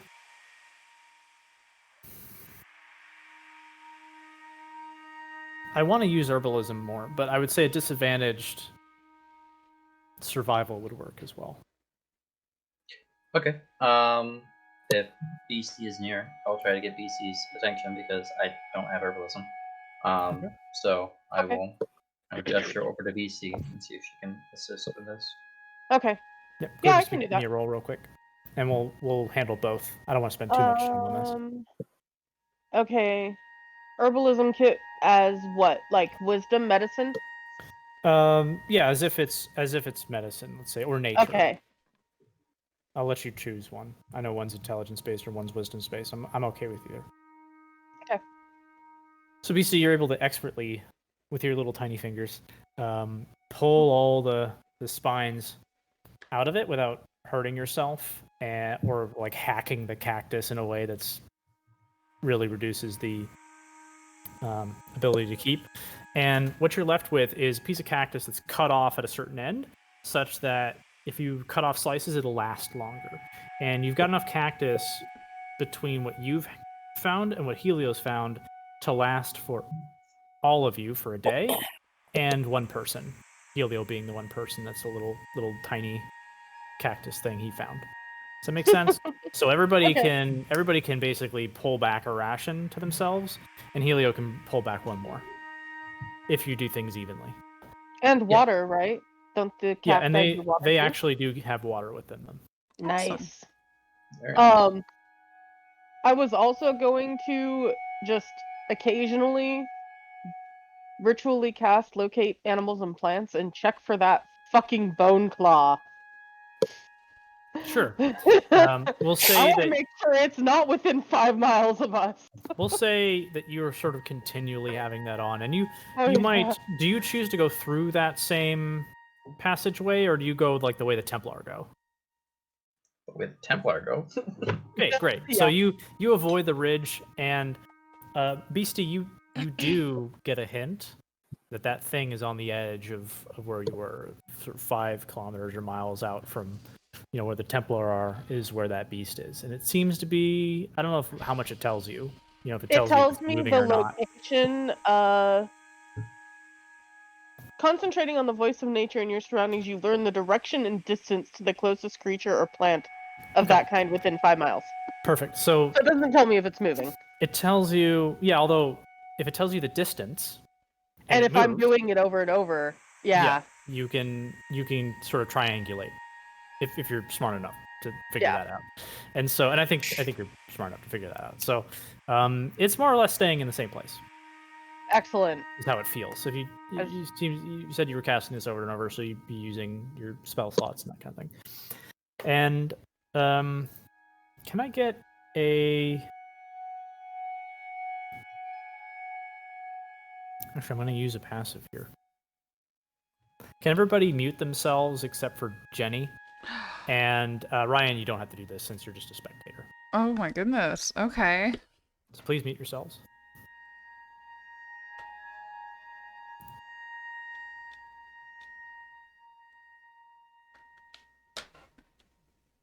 Okay, is that everybody? So Jenny, as you've been traveling along, something's been feeling off, and it's caused you to look over your shoulder from time to time. And as you do so, you could have sworn you saw something from the corner of your eye. Is there anything you do about that?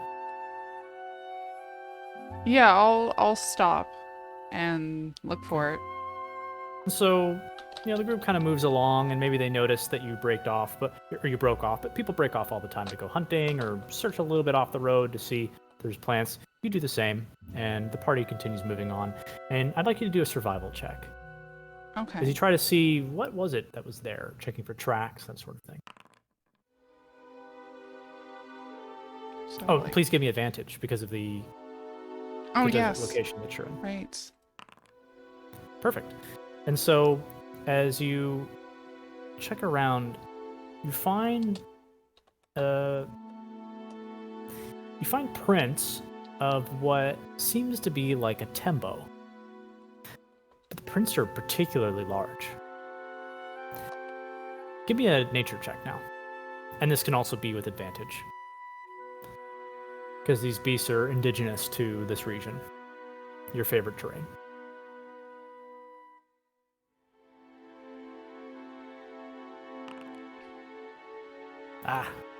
And so you know a bit about tembo innately, that they're agile, sort of intelligent predator beasts. But beyond that, you haven't encountered any. This print seems abnormally large for a tembo, however, but it fits the markings. All right, I'm going to pull back to the rest of the group now. Okay.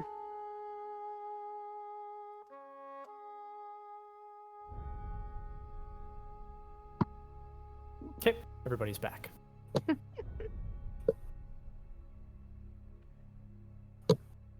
I'm gonna call out to Nadia and say, "Hey, Nadia,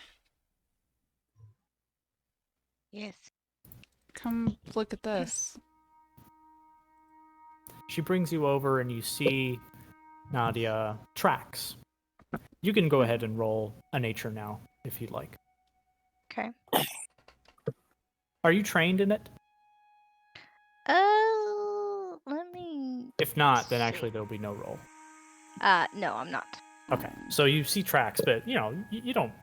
You're not a hunter. Mhm. You don't know what it means. It's a four-legged beast, you assume. These are not normal. It's What does it mean? Not the normal.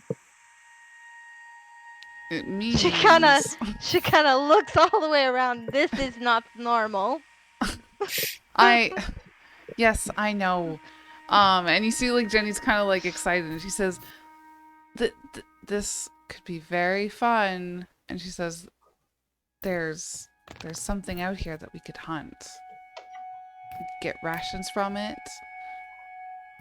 She peers over at the others, and she she does this little motion.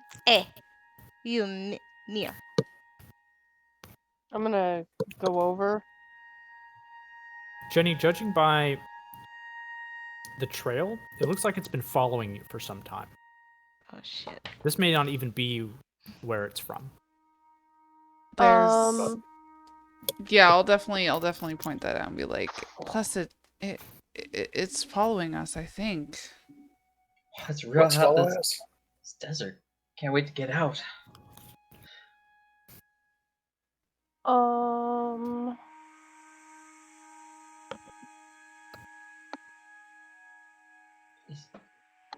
Can I do a nature check to see if I can tell what it is? Yeah, go ahead. Are you proficient? I Yeah. assume so. You're a druid. Okay. These look like tembo tracks, beastie. But tembo typically don't make tracks this big. But the markings of the feet are all there similar. I mean, I'm gonna go. You know the kitty I turn into? She nods. Big. mm-hmm. She's gonna look at Jenny.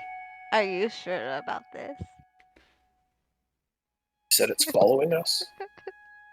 I mean, it seems like it from what Take the us. tracks tell. Can I, with my roll, can I tell if it's following us or not? That's a survival. You can check. You can check as well. It's just Jenny who I am kind of not noticed trained first. in survival. You can do it with disadvantage. I'll allow with a disadvantage roll. Okay. Does it roll twice automatically? Go ahead and try. Yeah, it rolled twice. Okay, great. You can tell that it's gone straight behind you for some time. Perhaps what she's saying it sounds right. She seems a little bit more confident in it than you are. Okay. I mean, it's not like I'm saying that we go blindly into this. We can be safe. Okay. We can spare 10 minutes, right? So I'm gonna ritually cast the locate plants and animals and see if I can locate. I'm gonna focus on Tenbo, but big. Okay. Which isn't very. I don't know what this thing is, except that it's like a Tembo, but bigger. So I'm just gonna Well, focus on big Tembo. You sense Big Tembo. you sense the presence of a tembo about a quarter of a mile away. Okay. Could this Tell be you like the how many there are? Like, what would Just a happen single if they one. were walking a single file behind Yeah, I the think she others? knows to hide their beautiful. Thank you so much. So the So I learn the closest creature or plant of that kind. okay, If So- there are multiple, I don't fucking know. fine, that's fine. With So this spell. you discover one about a quarter mile away. Okay. I will tell them that. Be like, I sense one. I can only ever sense one, but the closest one of this is that way, and I'll point to whichever direction. Could this be like the golden feathered earthoo we saw before? Like do you think you said talk to you? Could it be like that? Beastie? Maybe. Maybe.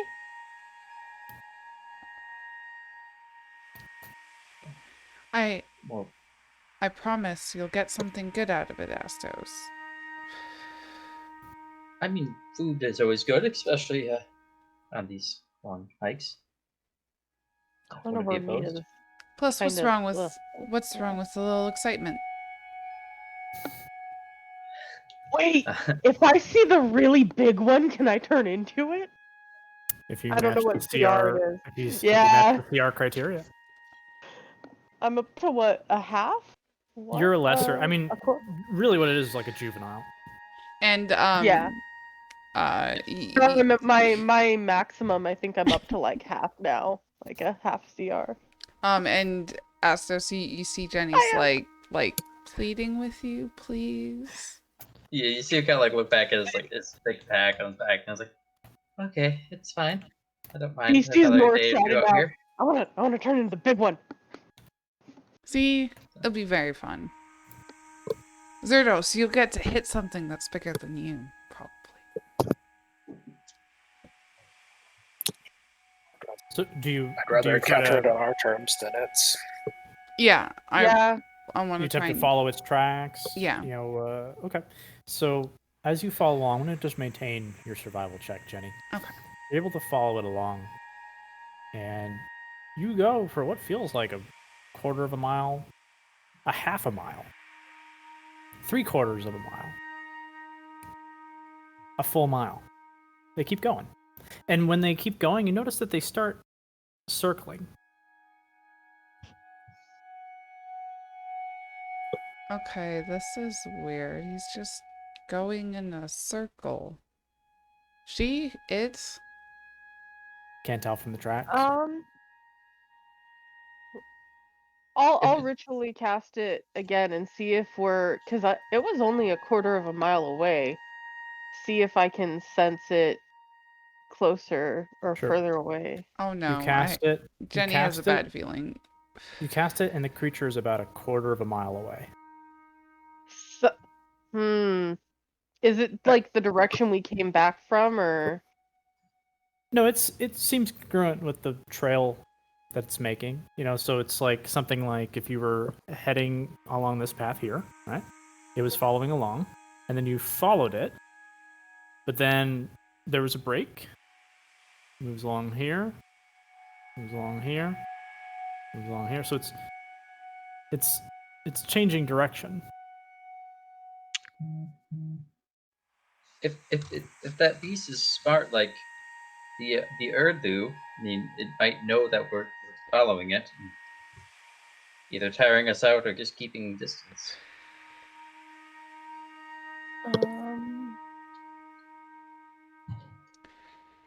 Well, we could always use bait. And I look at Francesca. No. And I'm like, I'm just joking.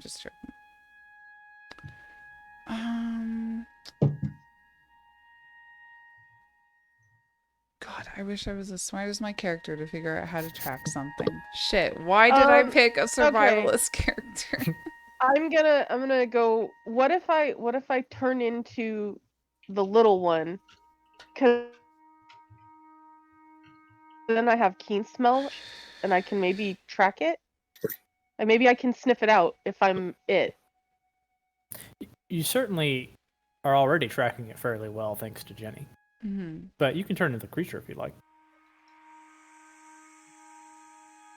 I don't know if I want to. It was an idea. It's up to you. Can you give me an insight check, Beastie? And I'll allow it. I'll allow it from Jenny as well.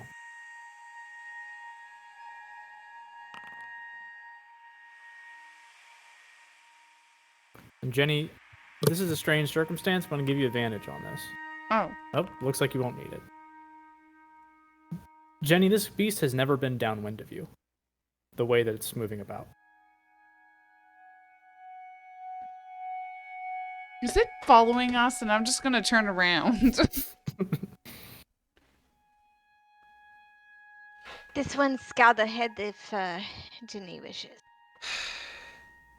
I just... I have a bad feeling. Is there any way I can, like, check the ground to see, like, is it underneath us? Oh no, I have a bad feeling. Oh no. No, just kidding. Just kidding. It's a fucking Worm. underground Like, its tremor tracks are- worm.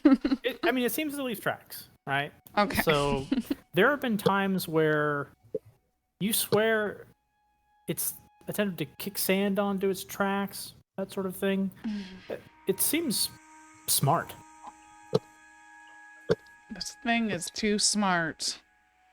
It's keeping away from a downwind from you. It seems to keep a certain amount of distance. It attempts to cover its tracks, but you're a little too good for that.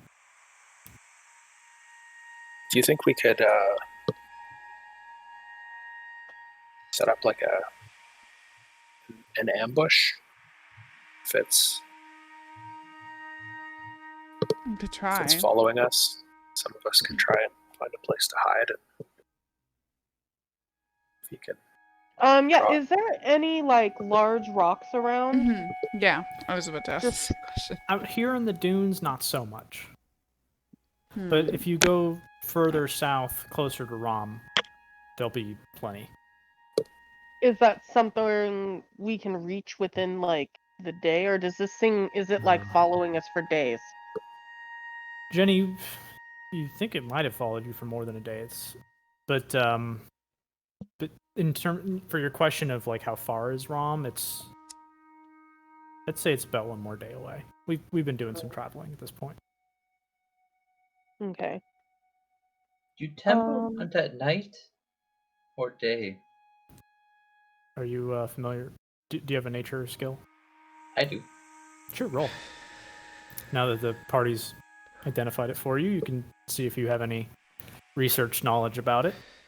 Jesus Christ.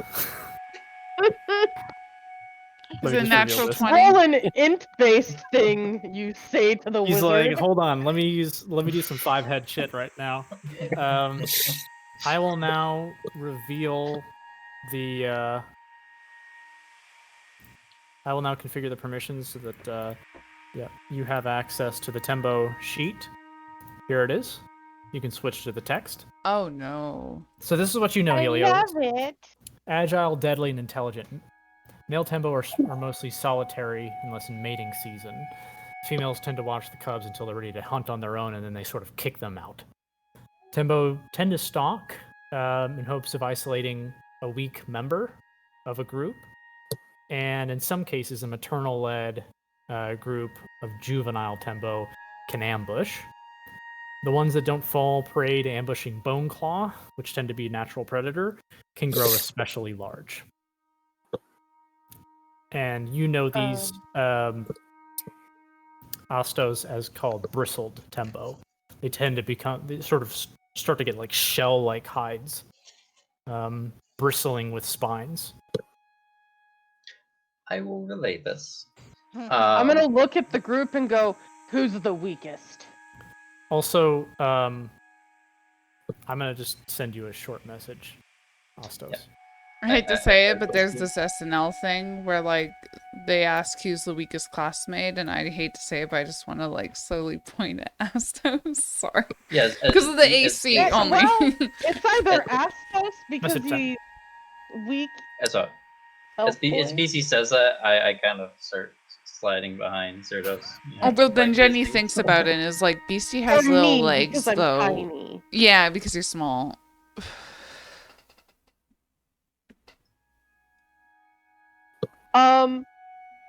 Okay. Well, do you think it's too Why dangerous to don't- hunt Astos?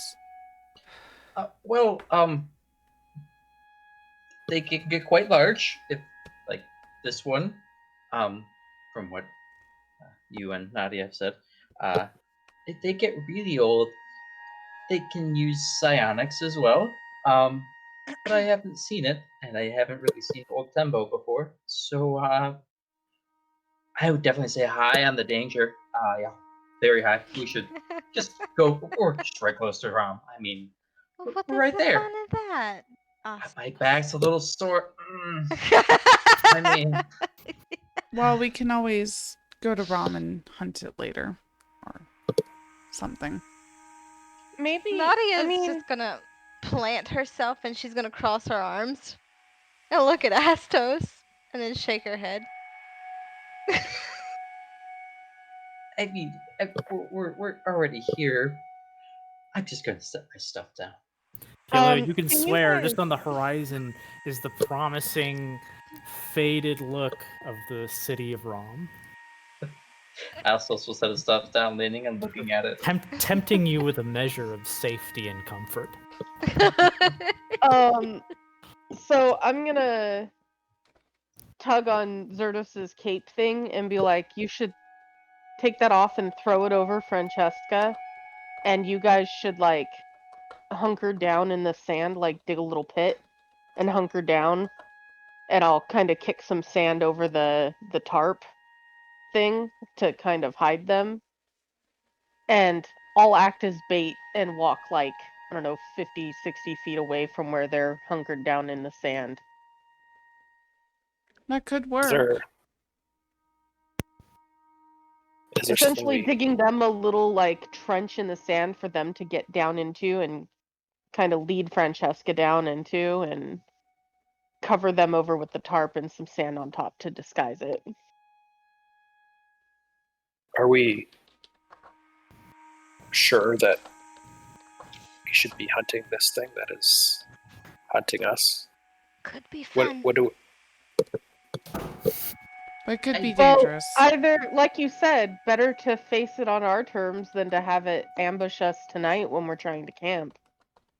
And when it comes to big old creatures, particularly psionic, I mean, we might have some parts I could use for potions. It's the morning, by the way.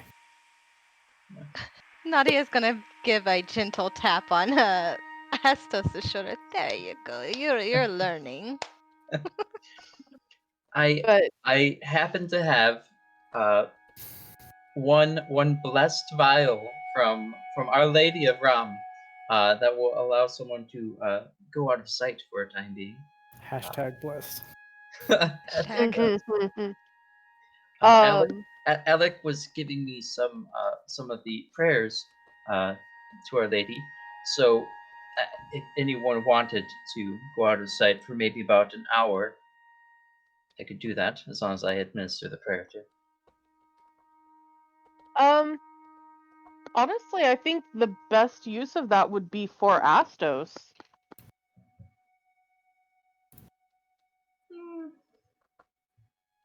I agree. This one's not very good at hiding. I'm sorry. does the does that disappearing mask the smell? Would you say I think invisibility would only do sight, Just visibility. particularly. Yep. So, my Yep. suggested like little dig and hide thing, I'm proficient in stealth. Can we like try and hide the others? If everyone's okay with it, and I'll Mhm. act as bait. I'm okay with that. If I we- was Set up on the other side of a dune or something like that. I was thinking Yeah. if we, depending on how far away it is, I was thinking in case like your bait and the thing comes, is there any way I could like tie a rope around Beastie so that way like in case the thing comes, I just like drag Beastie towards the dune while everybody else is attacking, and I'm like, cool, you're good. You do your thing, we're gonna go attack right now. Yeah, we you could can fashion a tie huge a rope hook. around a waist. Yeah. Beastie could hang onto a hook. Yeah. The I don't creature know how bites Beastie. dragging you across the sand is gonna hurt, if that's gonna hurt you or not, though. I'm worried. Maybe not if it's not at a high Sandpaper speed. my ass. Yeah. Um, Or just in I need case it some, grabs I need you. some very precise descriptors of how you set things up. Okay. okay, Um, so the idea is, And there's Uh, not like huge, tall like Californian dunes. It's Yeah. they're Yeah. like soft. they're pretty Yeah. soft. We'll pretend that the rock is like the dune just for location or something. If that works. Does if that work? it's Sure. staying downwind of us, it's never been upwind, so we can't scent it. Right? Mm-hmm. We'll put them not downwind of me, but to the side, kind of. You know? Or upwind of me, sorry. I want them upwind of me, so it's like I fell back. I mean, in the right direction, you'll all be upwind of something. Yeah, I know. But I want them, from where we think it is, I want them upwind of me from it. Okay. By a distance So of how that much? it's... Let's give them 60 feet, Okay. at least. So that they're, a good distance away. 60 feet to And the west or east. So the let's say the wind is blowing east, from west to east. so west. Okay. So we place the other people from you to go west, 60 feet. So something like Yeah. over here. Oops.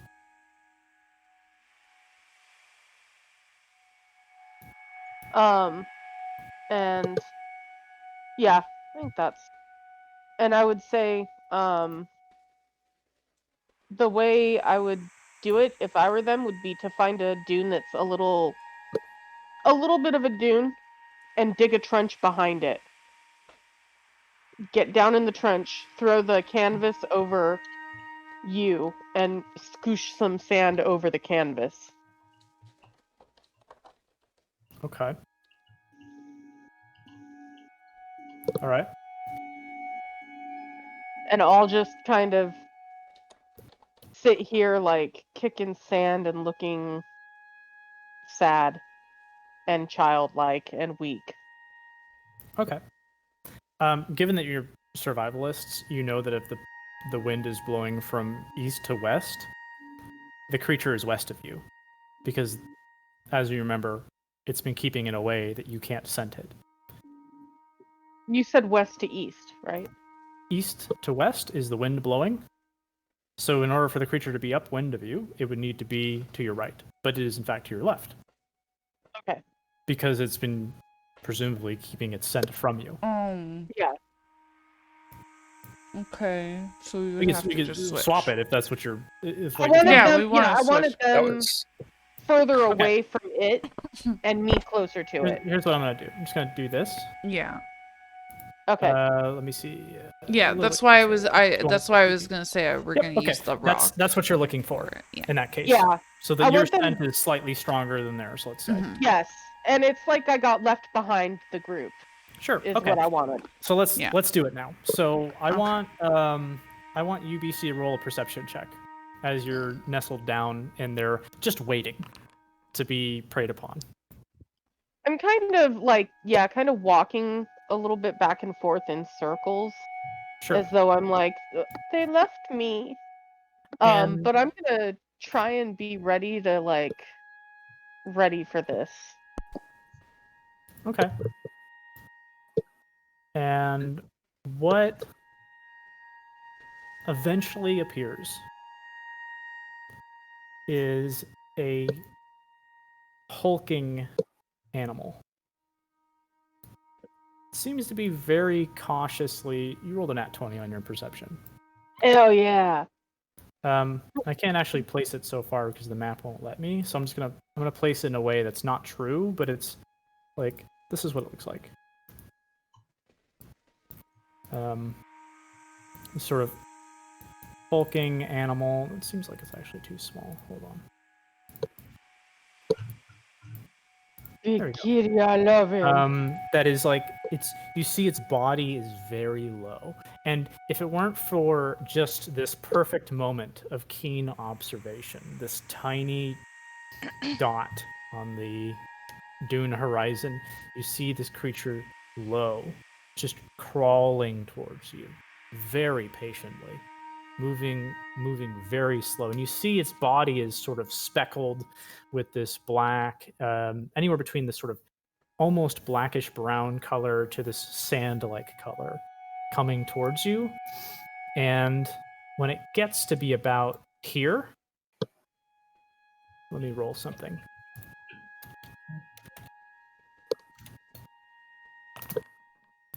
It stops. 65 feet, or is it still further away? Yeah, where I put it. And Okay. it stops. And it lifts its head.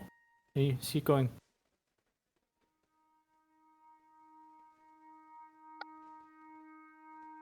And it backs away. Shit. And it starts to circle. Okay. I'm going to, if I can kind of see it circling, I want to kind of keep me between it and them. But I'm gonna trip intentionally and fall in the sand and get up so Give me I a- look like I'm struggling. Give me a performance check. Oh god, this will be terrible. I have negative to my Yeah. charisma. It's not bad. And as you do that, you see it crawling and it goes. And it starts to pull in a bit. Okay. I'm gonna keep And it gets wandering. about 5 feet here. more. And it crawls in and it starts to get really slow. And it pauses for a moment. And then in the most gravity-defying way, Oh no. it leaps on top of you. Okay. Oh no, I Roll didn't say initiative. before. Oh no, I didn't say before it was gonna happen. I was gonna pull the rope, and I didn't. This no. whole thing muscle just lifts itself off of a stone. Is there any way I can pull the rope before it jumps on her? I doubt it. I was gonna say, since I was like I didn't hear you ready attention in action or anything. I What? didn't. Since I was paying attention to it, and I did say I was gonna kind of try and be Oops. ready for this. That's can why I'm I... allowing you to roll initiative. Otherwise, this would be a okay. completely surprise round. So the initiative is, so it's aware of you, you're aware of it, nobody's surprised. I rolled But an that said, initiative, but it didn't count. It gets for some to reason. start that initiative because it gets to do a pounce at this range. Okay. It's not working. All right. So Said the encounter is not created. yeah, I so did. just hold on. Yeah, sorry when I say Yeah. roll initiative, I get all excited because I like to say it. No worries. Now you can roll initiative. So if you roll, Okay. you got to re-roll. Sorry. Well, it's not like I know whether I rolled good or bad, so. Yeah. How did that work? Why is mine not working? I have my token selected. There we go. For fuck's sakes. You got it. Oh my goodness. And we're gonna go ahead and do the music for this these bad boys. Big kitty.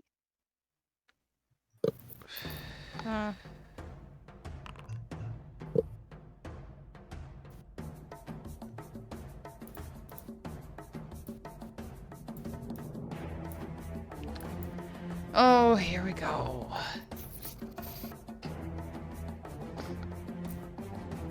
Now I don't know how to do this precisely with the rest of the group because the pounce was made. Yeah. As So soon I as it think what I'm pounces gonna- on me, I would scream like, "It's here!" Yeah. So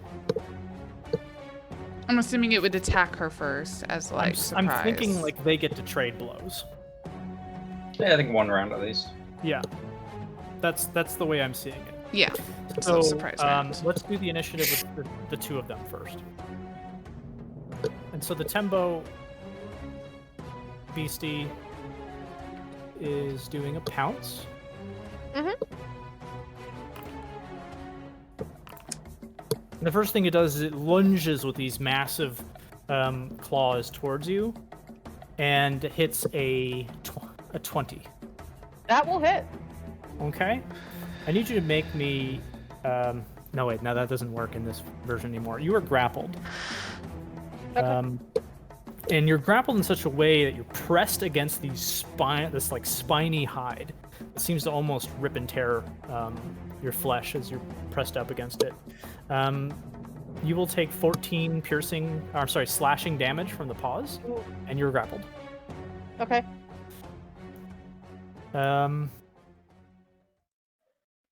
This is a multi-attack. This is real bad. Oh no. The bladed body that you're pressed against, that's something different.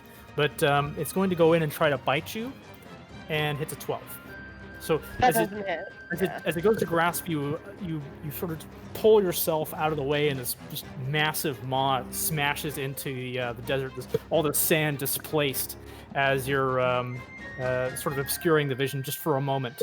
And a lot of you see just this massive motion, this leap of this beast landing on Beastie.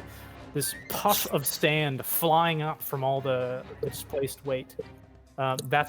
That's its round. Beastie, what do you do in response? You're grappled currently. I'm going to yell at everyone that it's here. And I am going to... Oh boy.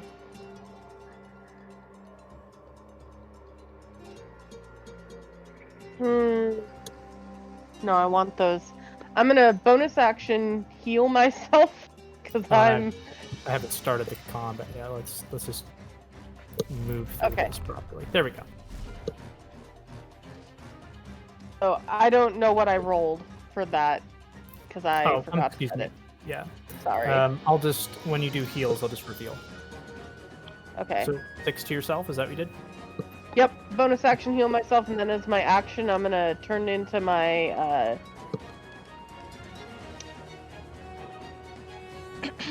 Ooh, I'm gonna turn into my Jakuli form. Okay. So this new thing to me that Remember, I you can- just kind of. Oh, I'm sorry. You may not be able to drag it. Let me do it for you. Here you are. I'm gonna pull you away.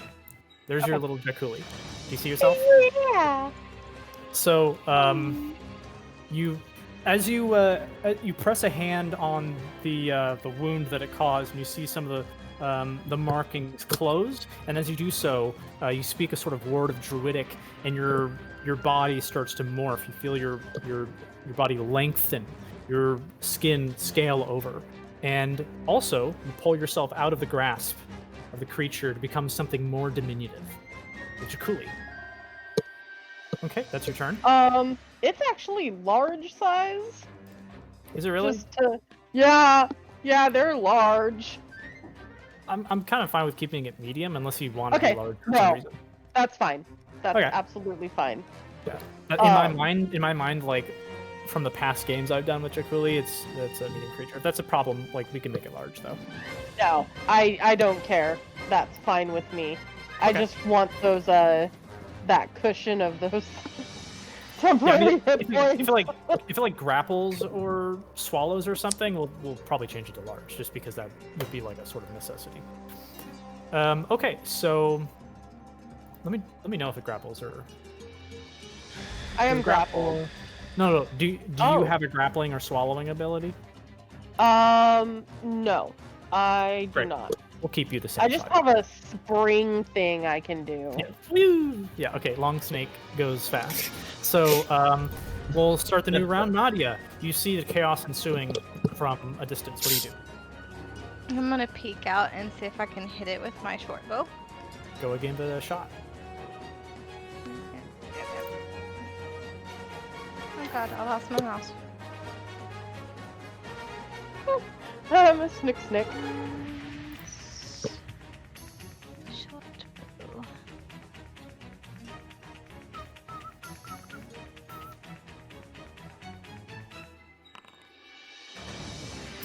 Beastie, an arrow whizzes above your head as it strikes the shoulder of the beast. Nice. And I believe that'll do sneak attack damage, since an ally is Jason. Is that been a while since I've had to Been a deal with 5e while. rogues. Sorry. And so arrow whistles over and strikes into the beast.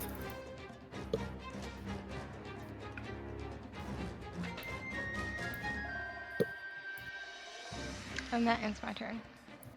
All right.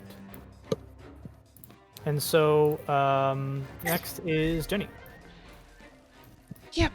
I'm gonna assume the rope thing isn't gonna work, so I'm going to remember. Yeah, I would say the rope almost like sloughs off her when she changes form. Yep. That also, Sorry. helped her get out of the grapple. Though. Yeah, so the first thing I'm gonna do is I'm gonna remember my hunter's mark. Bonus. And then I'm right. gonna jump up and I'm gonna aim at it with my bow. Okay. Another arrow whistles over and strikes into the chest of the beast.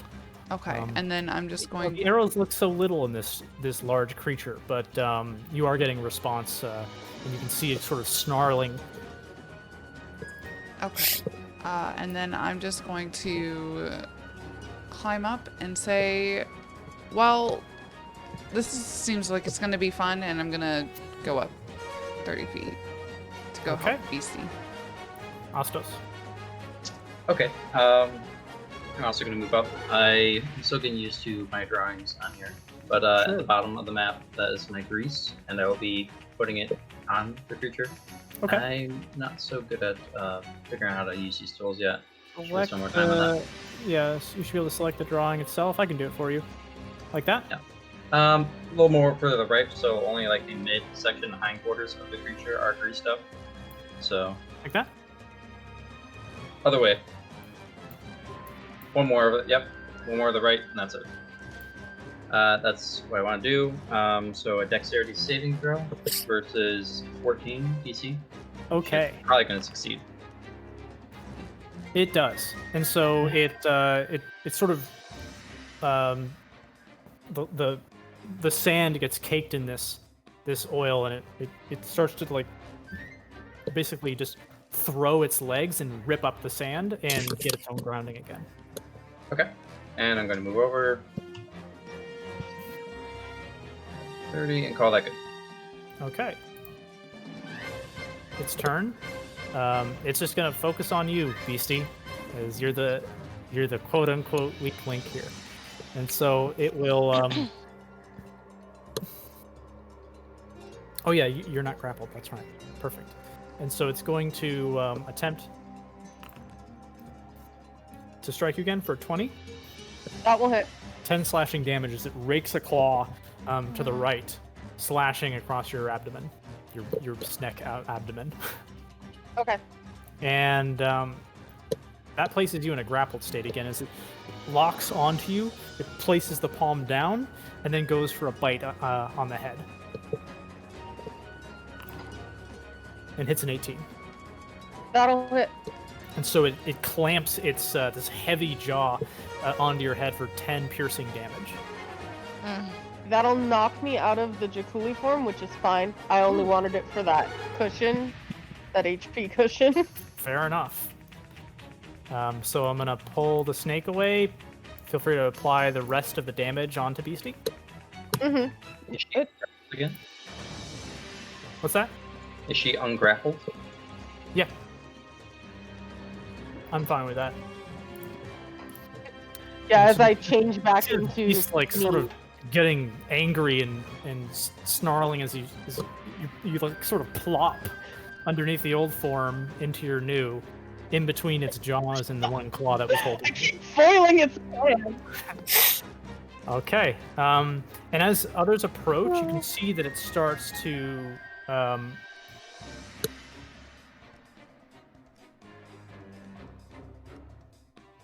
yeah, it's going to start backing off. Is in difficult terrain. Ah, Does it fair take enough. a... Fair enough, thank you. Let me apply that. So so 5, 10, 15, 20, 25, 30, 35, 40, 45, 50.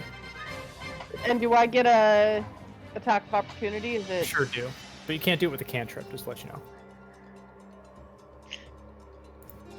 You already know what I want to do. I know what you want, yeah. Bonfire, right? Outside of that, you need a feat for that one. And so you actually do manage to, with a dagger, just swing across its angles and let some blood out of the creature. Nah. And you see it like as it backs up a bit, and it looks like it's holding its spot for a moment, as the same look it gave you before it pounced last time. Okay. Okay. All right, Zerdos. I'm just gonna dash as far up as I can, which is, I guess, here, or are you alright if I go 61 feet to this spot? Or do you want me to go 60 to that one? No, the 61 is just an interpretation of how many diagonals you've gone, but I only do that if we are out of luck, if we're actually doing a physical paper sheet. Okay, so I'm, just run out there, and I'm just, gonna yell at this cat, kind of brandish my shield and hammer, and just try and draw its attention somehow with like a gladiator yell. Sure, you give your old gladiator wily charms. Give me it's in combat, and you're not sure if it's working or not, but give me a performance regardless. I'm gonna look this way and do the old Hulk Hogan. Beautiful. There it is. Okay. You're very convincingly formidable looking, and you do catch its gaze for a moment, and it looks up at you, towering above your little beastie friend. You at least have its eyes. Okay, beastie. Okay. What is this? Ooh, that's filthy. That's a thing. Okay, I'm going to cast Spike Growth, which is a 20-foot radius centered on a point. How do I circle? Does it do the damage immediately or upon its turn? When it moves, so the area becomes difficult terrain for the duration. When a creature moves into or within the area, it takes 2d4 piercing damage for every 5 feet it travels. So these nasty-looking brambles start to burst out of the sands and swarm around almost like a whirlpool of spines in that area. And when you can, circle around it. So there'll be a pencil, I think? there'll be a circle, and then you just drag to make the size. Yeah, I was trying to measure it out. I think that's 40. What's The, the wording on it again? Holy shit. 5, 10, It's 15, 20, 25, It's got a 30, 20-foot 35, 40. radius. No, the pink one's Yeah. right. The pink one's 40. Yeah, that's what Yeah. I was trying to do. Yeah, so that's it. Okay. Was measure the pink one. Okay. And So I is the pick one right? It's a little smaller because halfway point's 15, so it should be another. So are you 10 doing feet. Yeah, this? if you Go ahead and move it around sorry. how you want. just as maybe as a foundry thing, quickly, instead of the pencil circle drawing, right above the pencil's measurement controls, and one of those is a circle, and Yeah, you that'll can actually actually use give that. me. It'll straight up tell you. You probably want that more than the drawing, to be honest. I do. It's okay. Foundry's new to us. We're learning. 20-foot radius. Start I'm with just going to leave it 20.4 because that's as... Sure. And is that where you want it? No, I was just, I want to kind of center it on it, so if it... Ooh. Sure. While you're No. placing where you want it, There we I'm go. going to go ahead and just move to the next person. If that's all right. No, that's fine. Nadia? Nadia's gonna crawl the pit that she's in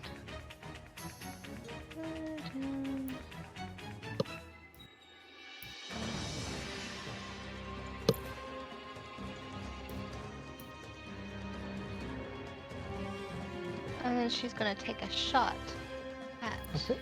Take your shot.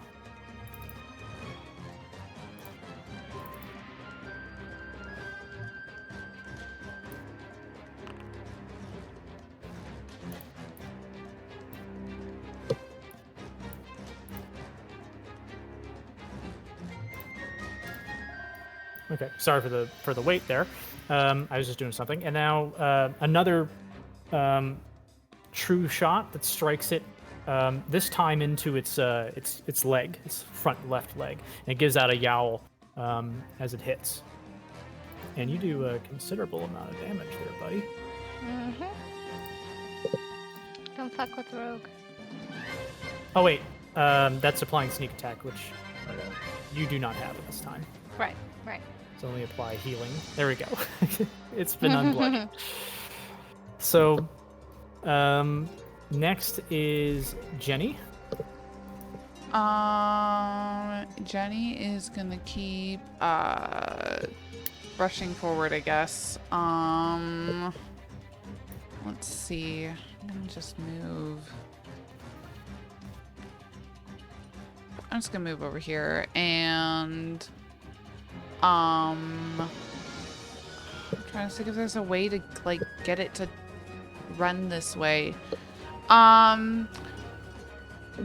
Would I know if this type of creature is like attracted to like a certain scent? Like, you know, if I cut myself, will it rush towards me? That type of thing, like a shark?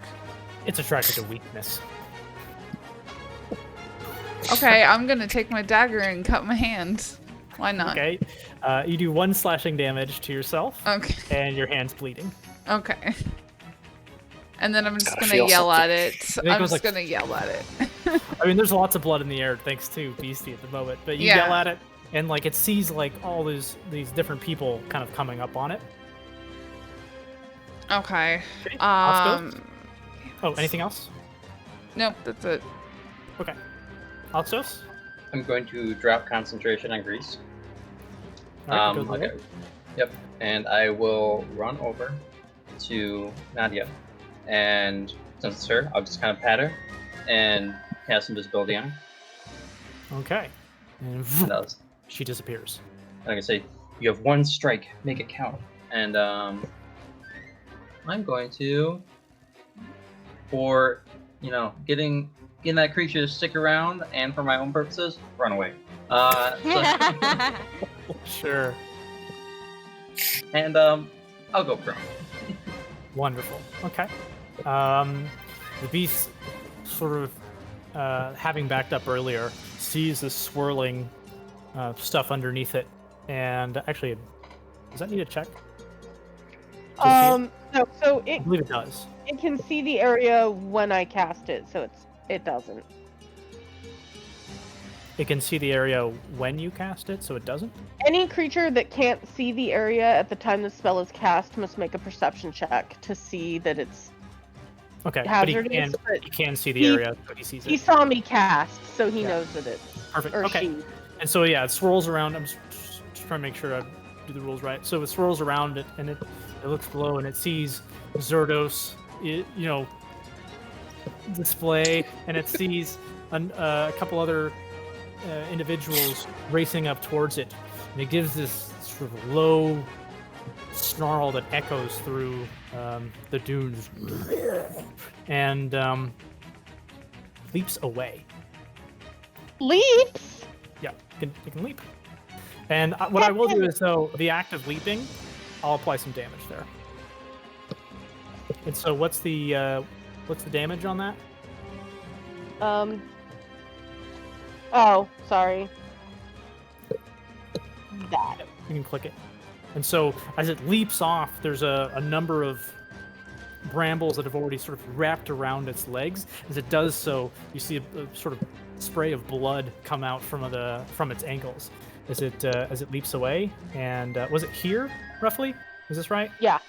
Okay, so a leap is full movement. So, and its movement is 70. It is difficult terrain. 70? that Oh my area. god. Yeah, but a leap ignores terrain, but I will apply an initial 5 feet to leap out of it. Okay. That makes sense. Kind of like pressing its I'll feet say down it's at into it. 65, so it's about here now. And it is actually turned its back and racing off. It looks like this was a failed opportunity for this beast. No, that kitty, we want to play. Failed opportunity for us. Yeah, not all beasts are fight to the death animals. I mean, for consideration's sake, it only sees 3 people, or like one is like far in the distance on the ground. Nadia's gone because it's invisible. Jenny You can just throws her. You can rationalize it however you want, but the beast does not feel like it's getting the better the better. Jenny just throws her spear down in anger and is like, God, fucking goddamn it, in Draconic. And something I failed to mention: as it roars, you feel like this strange haziness in your minds, and I'd like you to make wisdom saving throws. Those that are within 60 feet.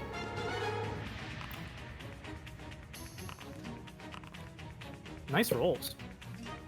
Except for Jenny. Sorry, Jenny. Damn it. Would I make one? Are you within 60 feet? Or were you within 60 feet? God damn it. And you know what really didn't want sucks? It looks like you're outside of it.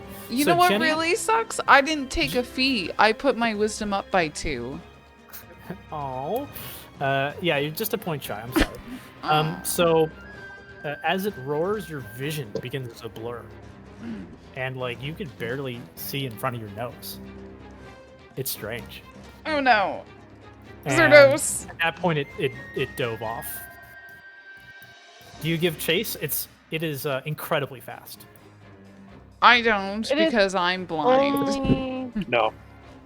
Yeah, right now it's Oh. probably well within like bow shooting 100 and other feet of defense. me.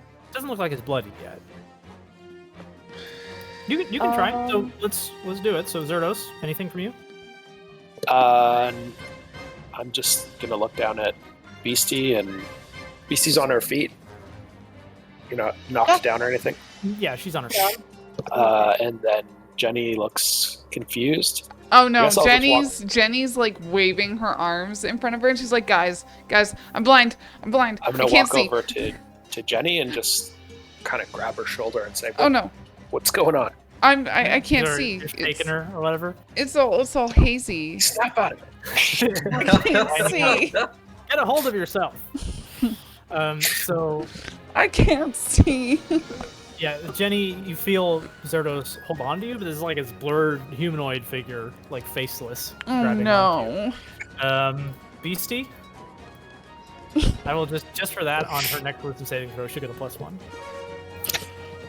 Beastie, what you got? Unfortunately, I don't think I can reach it with anything.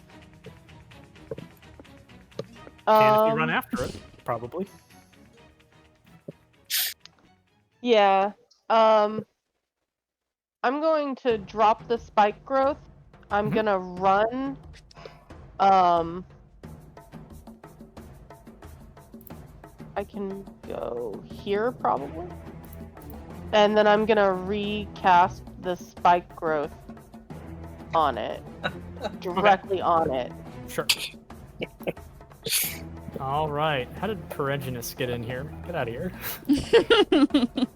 I removed you. Okay. Nadia. I'm gonna pursue it. Okay. Go ahead and run at it. Bye, Nadia. Yep. Are you dashing? Are you running and shooting? I What are think you doing? just play. I'm keep up gonna with run it, and or- shoot.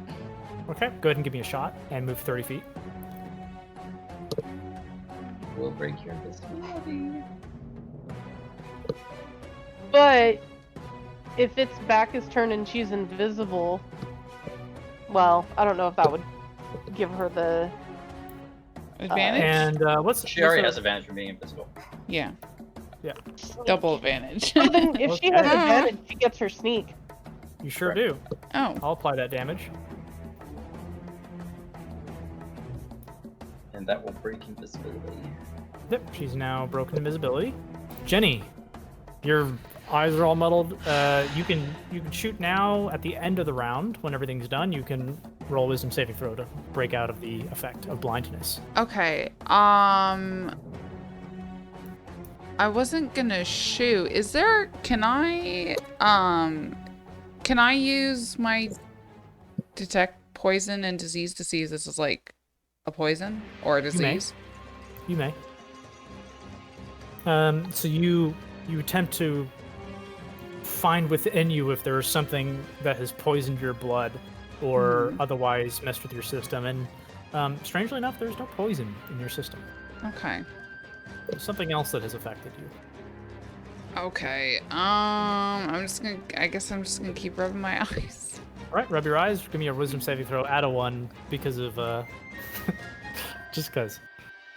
Add a 1. Zerdos is add a 1 pointer. It's Zerdos trying to shake you out of it. And that's hilarious. So as Zerdos is shaking you, like your vision starts to come back, and you see that the beast is already beginning its run, and it seems to be leaping and bounding from a pretty solid distance. I'm just gonna sigh and copy Astos and go prone in the sand. Lay Astos. back and... I am going to stand up, and I will go my 15 feet from standing up, and I will aggressively hold my bell out, holding Toll the Dead to any tembo that I see within range. Okay. And that's fantastic. Okay, and now it's its turn. Go ahead and roll me thorn damage, Beastie, as it leaps out again. Okay. God damn it! Come back! And this time it's going to dash for 140 feet. Well, 135 thanks to the initial rough terrain from the bounce. Okay. And it's now approximately 240 feet from the closest person. You're feeling like this chase has been lost. It moved 135 feet from where it was, right? Yes. And the closest person is about 100 feet. Oh, I'm sorry, Beastie, you're 60 feet. So about 100 and... I'm already losing it. 200 feet 140 away from me, Yeah, basically. 200 feet away. Yeah. I can't, like, the map doesn't Okay. can't show it anymore. Yeah, I know. So I guess the question is, you can attempt to keep chasing. Zerdos? I'm gonna move towards Let's Beastie. ask the party first, because I want to make sure we're saving time if we're not chasing. Are we chasing still? I'm not. I have no intention of chasing. I'm seeing this thing going way faster than. I'm not trying to prevent anybody from doing it. You can go Legs into can track run, mode, you can so. try to track No. it or whatever. I'm not. Okay. Let it go, Beastie. It's too fast for us. Let it go. Y'all Beastie, give I up think- too soon. I guess it comes down Damn. to Beastie. Beastie, are you giving chase still, or? The fastest I could possibly move is 120 feet around. So it's still faster than me. Yeah, even I'm How? surprised If by how it's fast- 70 feet. This is a 70-foot. 120 Oh, feet, no way, I can because- change into a Crodlu and dash, and my dash would get me 120 feet around. Yeah, this tempo But is... that's like my absolute fucking maximum speed, and it's even faster than that. This So tempo is Okay. fast. This tempo is lightning fast, even for its size. Yeah. It's amazing. Yeah. It seems to be Oh, agile, like something that's small, yet its hulking form just makes its gait even longer. And so you just see sand being thrown up as it like flies away. I mean, if you chase it 120 feet, you'll outdistance us, and then it's probably going to turn around and eat you before we get there. Well, that's an observation, certainly. And so it basically, if you allow it, disappears into the horizon, strangely towards Rom. I wanted to kill it, but It actually pulls left after it I also and goes really south. wanted to kill it. towards Rom. Sorry. Okay. do you want to go after it, Jenny? Because I can get 120 feet and get it to attack me again, maybe.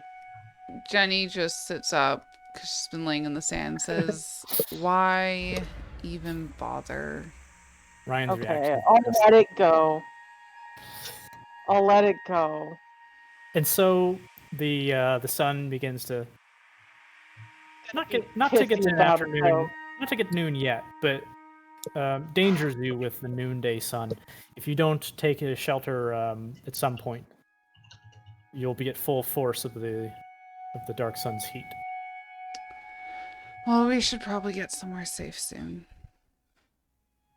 Jenny, your background allows you to basically find shelter if it exists without a roll.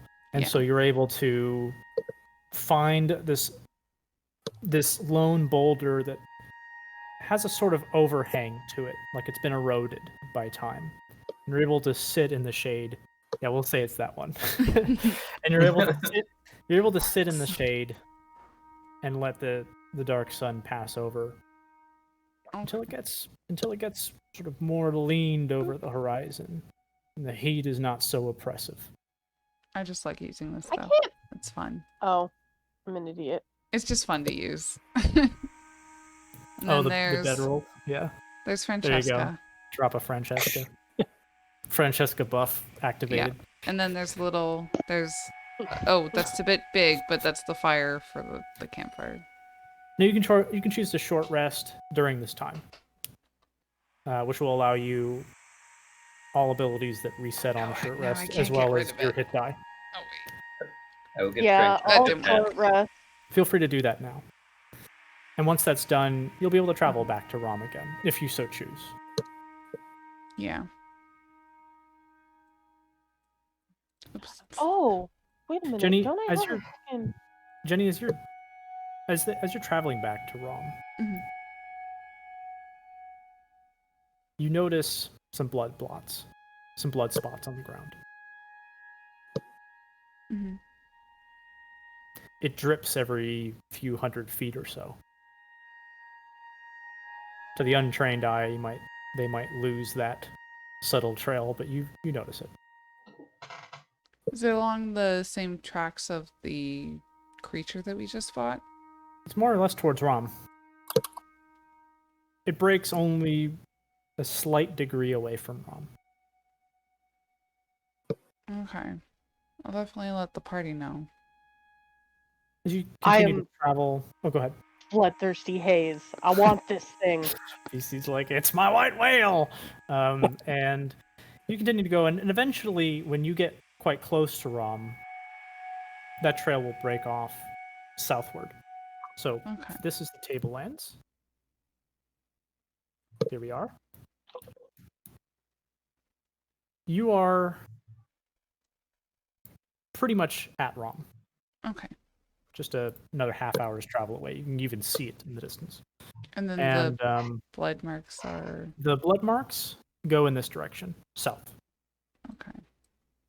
Sort of towards Oh. the canyons and stuff that rest up against the Silt Sea. Oopsies. Goodness. I Okay. swear I love the drawing text on I love drawing on Roll20. It's so much easier. I'm sorry. Can't delete it now. The last and it is nighttime. You can actually get to Rom before the sun completely drops off of the horizon. Okay. Is there any way we can make like a little mark where that bone claw was? You Where can where we think you so? can use drawings and that sort of thing. Yeah, that's If- what I I don't know was trying to like do, where and now it I can't was delete on the the thing. Yeah, I'm gonna get rid of some of these things, and what I'll do for you is I'm going to actually drop an asset for you, because it sounds like you would like something like that. So I'm gonna drop an asset, and let me think. We need a pin to drop like Google Maps. Yeah. Drop I'm a pin there. I'm trying to think if there's like a nice. Well, asset. the I'll group tell you what, marker I will literally helps. just drop So. I will literally just drop the Jakar. So No, I I was know gonna say we're the group marker helps. we know we're hitting the ends of the time frame right now, or at least before we ask. Mhm. That's Take a little break. 4:30. 4:30 Yeah. is when we typically end nowadays. I think Alec was the one that was really always pressed for Yeah. time. At I around have no I mean, issues. check me if I'm wrong on that. But we've Yeah, been yeah. consistently doing 4:30. Yeah, but it's either I don't usually think been we- I don't- 4:30 or 5. Yeah, The point that I was going to dinner go too. into was I don't think we took a midpoint break. We took that short break. Mhm. So I think Oh, so yeah, if if we you want- want to take a if we wanna little do a like break right now? step away. Yeah, like a Yeah, long okay. 10-minute break is good. Okay. Or 4:15. That's long to Yeah. me. Like 5 minutes Wait. are usually what I need. Unless you're like making dinner or something. I'm making dinner. yeah. Okay. Oh, I need Okay. 5 minutes. 4:15, but like I'd like to go a little more than 4:30 if we're taking that long of a break. Yeah, me too. I'm fine with that. Okay. Yeah, definitely. Let's do 4:15. Okay. And there is a sort of caravan that is heading south in the same direction as you. What looks like, at least from afar, a merchant with a fairly heavy troop of guards. I don't have a little wagon thing, but So I'm sure you can imagine it. yeah. Should we see if they have any wares for sale? Would it stop, or do you think they just continue on? Like, No, we can, if you want. I know, my friend, a good deal. I would like Might to find a bargain on the road before they get into town. Yeah. You want Rush me ahead to- a little bit. Oh, go ahead. No one objects. Mm-mm. I'll follow behind, just to sort of. I'm gonna tuck my hood in real good so I definitely look like a child and follow along. Hiding the human skull on your shield. I'm a kid! Waving around. You know, she doesn't see anything wrong with that. Okay. So you I'll kind of just like wave, like, hello, any wares for sale? and you're kind of yelling at them Yep. from behind, and Waving to like very. the man in the sort of like carriage is being pulled by 2 kank, and I should have put that in there too. That's okay. Turns over, and you hear like from a distance like and it stops for a moment, and he just sort of like pulls himself and goes, hello travelers. Well, come. Okay. That's my approach. You come over and you see essentially this individual. Okay. He's dressed well. He's fairly tough looking for a merchant. Does he And, appear to be a of what race? Take a look at him, and he kind of looks similar to Zerdos. He looks like a mole. In his stature, the way his ears sort of are mostly round but come to this sort of point at the end, and this musculature at the neck that kind of signifies the sort of strength that comes only from half giants and mole, mostly speaking. Some dwarves. And he goes, Remarkable head of hair. hello travelers, where do you come from? Well, we're actually from Rum. We were on the trip out to the wastes of it. Was curious if you had any wares. It seems you're heading there already. He just almost interrupts you and goes, I am Dmitry Yanev.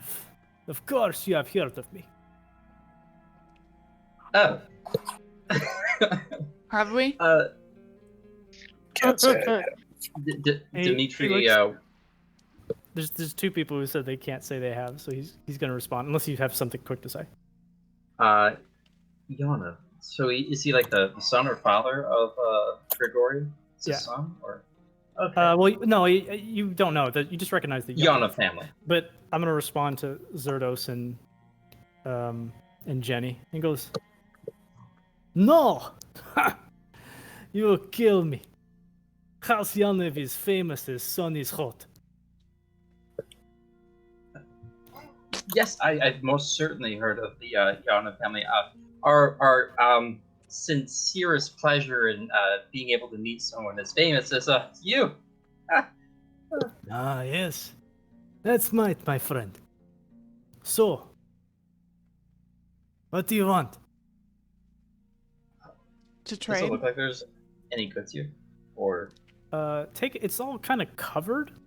There's a small, just like line, like a sliver of the tarp open, where you can kind of try to peer through, give you a perception. Yep. But it's hard to see. It's all covered. Is that the perception just now? Nice. Yeah, I'll change it. Yeah. I always forget to change that over. I could try to distract him.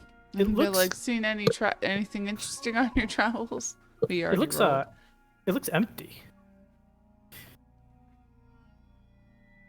Always, if you had any wares, we're seeing what's on the roads. Particularly if someone of your stature had something, it would most likely be very worthwhile of anyone's time. He goes, no, my friend. Nothing to sell. Can I get like an insight check on him to see like if he's kind of like somewhat a little, I don't know, maybe nervous about what he might have in there or what he might have had? Sure, give me an insight check. Just trying to read the demeanor a little bit. And like as he says nothing to sell, he kind of like moves the cank again, almost expecting you to walk alongside him at this point. If you do that, let me know. I will do that. Sure. Anybody else who does or not? Yeah, I am. I'm gonna come up on the Okay. like back end. Just gonna move him over here Yeah. so that you're all alongside him as you continue to walk and talk. Yeah, I'm also at And- the back end, kind of eyeing the back of it.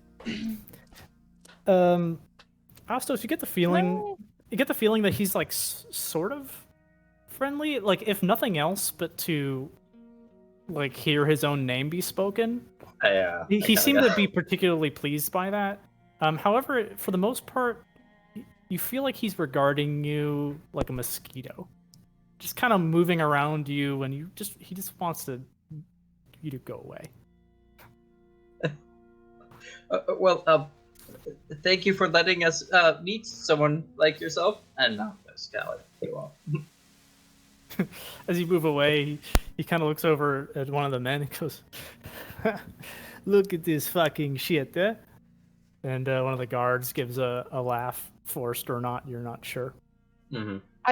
I can't move myself up there for some No? reason. Are you like too far away? Let's try now. I think it was because I was in the gray.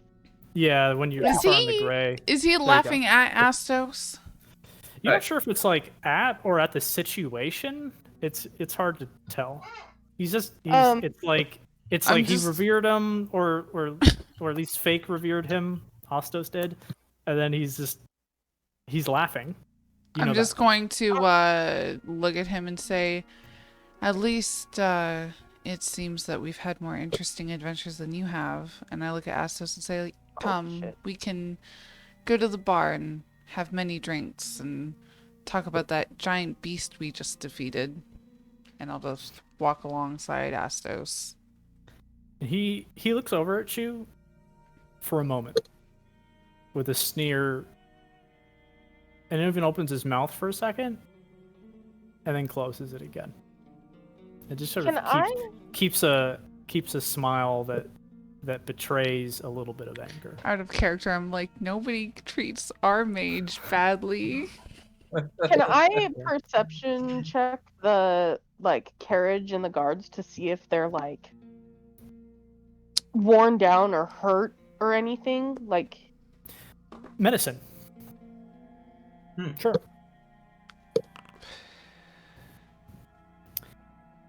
You know, they're all heavily garbed up. You don't see any wounds apparent on skin or bruised faces or that sort of thing necessarily. and at least not from the glance that you're able to as they continue to keep moving along. And I Okay, am gonna and move can them along a little bit. okay, If that's yeah, I'm you know, kind of keeping it's- up behind them. I'm just moving a the little whole bit. troop, and then like you can kind of place yourselves differently if you have Okay. that plan. Yeah, I'm not trying to keep Um, up with them anymore. That's fine. Myself. Can I like Okay. check the wagon and see if I can see inside it? And Sure, go ahead and give me a perception check. And as that's happening, he's like, "Hello, little girl. Are you lost?"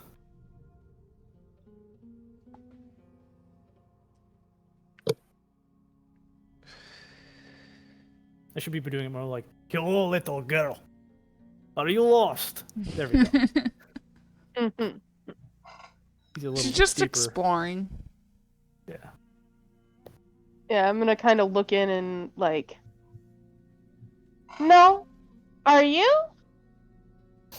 You just smell a hint of decay, but you don't see anything inside. Okay. Yeah, I'm gonna go. Are you lost? No, don't you see Ram over there?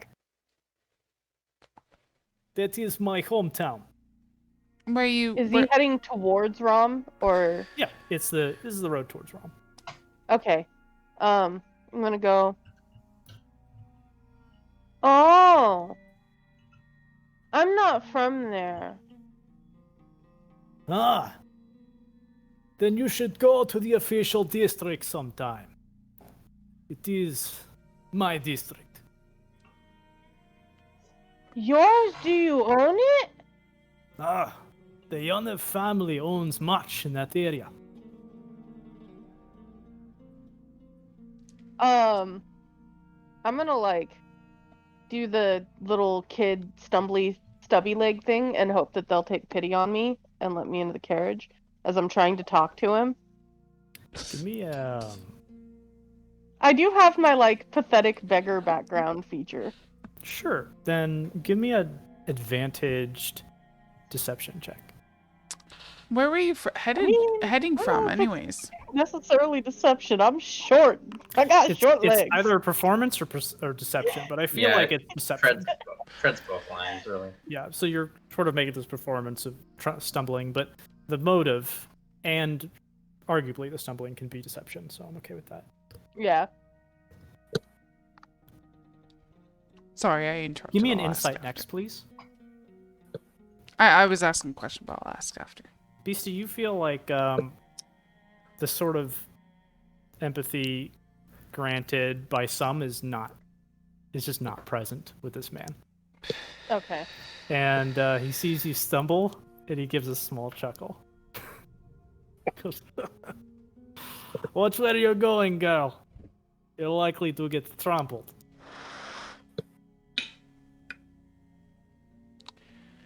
I'm curious about the fact that it smells like decay. Moving it a little bit. As they're. Go Sorry. ahead, Etherly. Oh, I was just gonna say, as they're moving up, I'm gonna say, so, where were you heading from? Because you're heading back to Rom. This is the same person who sneered at.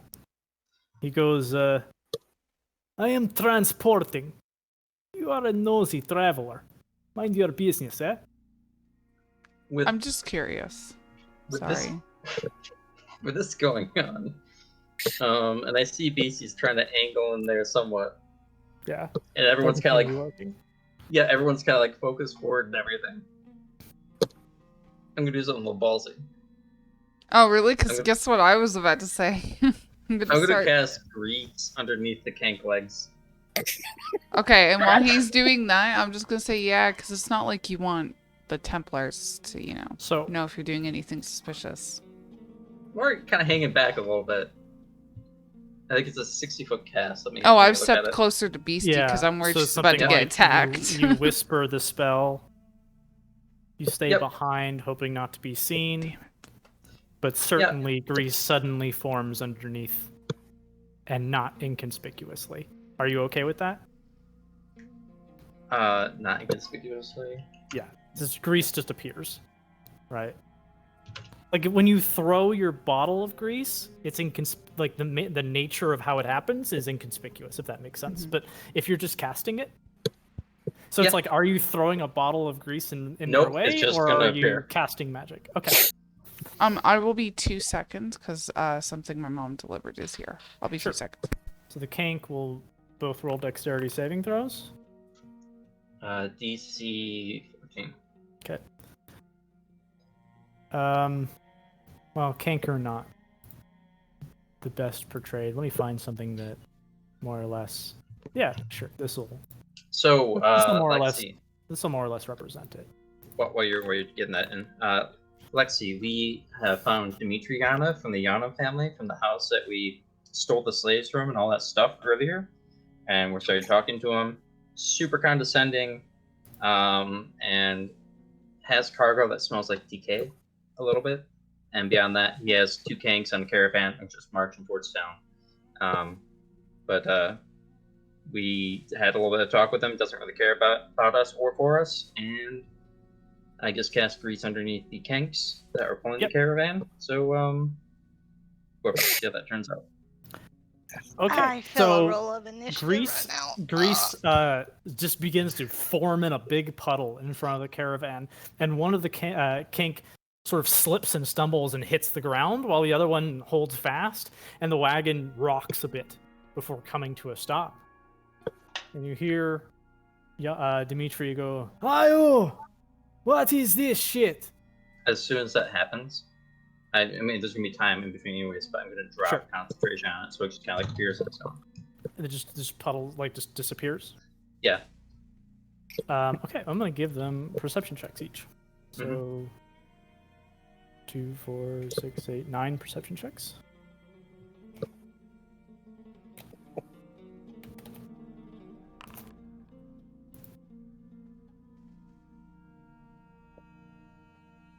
Okay.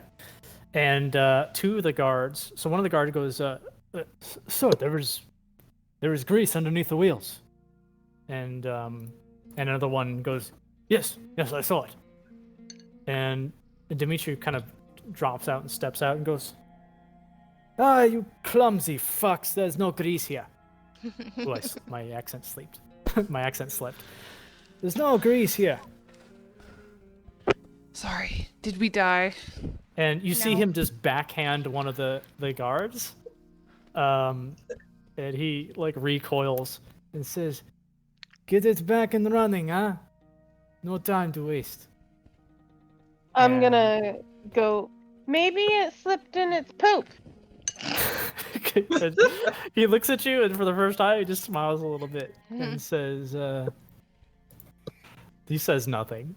And he steps back onto his carriage, and you see he's like beginning to get agitated.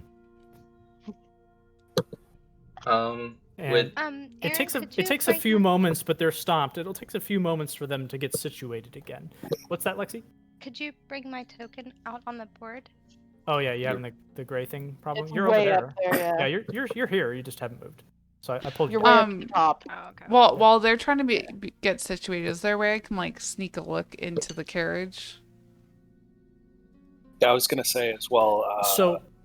So give me a stealth check, because he's getting irritated and it looks like he's about to explode at someone. Okay. If Nadia's coming up here, I'm going to kind of like try and meet her halfway where she is. I will kind of like put my body between the caravan and her and cast invisibility on her. They're all looking around. Like, are they? It does not okay. look possible. Yeah, like they're a bit heightened on alert. Like some of them are tending to the caravan, others are now looking outwards, guarding the caravan, and you're in plain sight. Okay. So, and so, but she will. This is more of a. It's like if there's a sleight of hand, this is a sleight of eye. So you kind of walk and just like kind of side eye the caravan from afar, and like you can't quite see what's within, but you do get a hint of that smell that Beastie was mentioning, or if she did mention it, maybe she didn't. You're getting this as just a slight scent of decay. I'm gonna appeal to his vanity, and as he's like getting back in, I'm gonna go, "You said you're going home. Where would someone important like you be coming from? Surely you have like, what's the word? Slaves? No, you wouldn't trust slaves with something important. I don't like Give me a persuasion. funds to do this stuff for you." Sure. Yeah, sure. Give me a persuasion. So the question is like, what are Yeah, you like why? transporting? What are you transporting? Why are you doing it specifically instead of? You rolled a big oof on that one. I'm sure I did. Yeah, and so I went ahead and revealed it. no. Just here he goes. How bad is Ugh. it? Yeah, Ooh. he says the Yondev family has many slaves. Yes. And he looks close to you and goes, if you don't scatter soon, perhaps you'll be one of them, huh? Does Make Nadia room. hear this? Yeah, same. He's a little low. You gotta do perception for that. Okay. Yeah. Give me Should- make a 16 or higher. I want to see what it is, so I'm gonna You're all do just looking private. for a reason. No, I'm doing private GM, so I just want to see. Oh no, I didn't Y'all hear just anything. like, oh, I got the moral upper hand now. Now I can slaughter these people. God damn it. Nah, you don't hear it. Yeah, it's Definitely just DC. not. No. I I'm don't. gonna just Oh, drop back as they're moving forward. okay. And like the veins of his neck are just sort of popping Yeah, while he's saying I'm- it. Like he looks like Let he's him feel like getting. He looks like he's getting like he's. I'll let him feel he's- like he he's looks like he's intimidated. broiling inside. Yeah. Okay, Teddy's in like a not caring mood, so she's. I don't know if this counts as a deception check, but I'm gonna act like some dumb person who's like, "Are you like carrying fruit? Because it smells really badly." And I'm gonna pull back the curtain and look inside. So I kind of want to pretend like I have no idea what I'm looking for. Before you get there, Mm-hmm. a guard Okay. is going to put his hand on your shoulder roughly and shove you. What? I was just worried that your like Yeah. fruit was. Back off, man. And he pulls a sword. And like when two others see that, they pull swords too. I'm sorry. And Yanav almost looks pleased. He goes, "What is going on here?" Well, I'm the survival, hunting type, and I smelled something really bad, and I was worried that, like, maybe, like, the food that you hunted or something was going bad. I was just gonna check it for you to be nice. How thoughtful of you. Sure, there is meat in here. We have it under control. Oh, yeah, what kind of meat? He says, the kind I butchered myself. Now fuck off. Fine. Whatever. At this point, the caravan's righted, and he yells at them to start moving. You can continue to follow, but man, does he look like he's itching. And like the guards now have their weapons out, or at least the ones who initially pushed you are like watching you closely as they continue to move out. No We worries. we could. Just let me know if you have any more interactions, or this will be the whole interaction. No, I'm just with, You know watching. what? Mr. Yanov. You know what? Do it, Nadia. Do it. I want to kill something today. Nadia's gonna go up to about. Oh, no. Right about here. And she's gonna draw her bow. Oh god. Okay. And one of the men yells out, like, how do you draw it? Do you just pull it out? I let it rest to my side, and then I pull it and I let loose. Okay, so the second you pull it, we're rolling initiative because the guards yell out, "Killer!" And Holy shit! Okay. Fuck yeah. Let's do this. So Okay. that's probably where we'll leave off.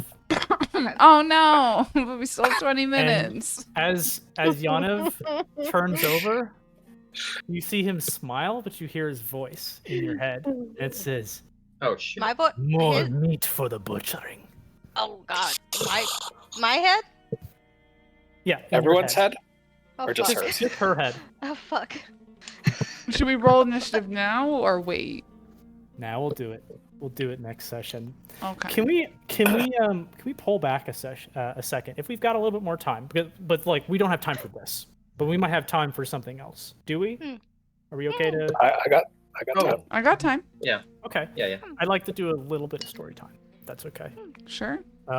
So, I wanted to wedge this in at some point. When you went to sleep, it doesn't really matter when it happens. So Ryan, thanks for joining us for spectating, but your part has not come up yet. I'm not even completely sure if it'll come up next session because of what's happened here. Just railroad us, and Yeah, we'll then be it'll be re-rolling okay. Dragon Just Ancient railroad pyramids in the us. fight. I'm gonna be. This is delightful for me. you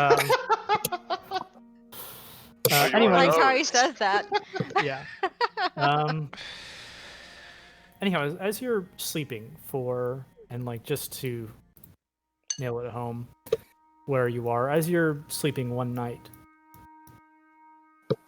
out in the dunes, camping out off the road, let's say, or on it, Mhm. each of you will go to rest. That was hilarious.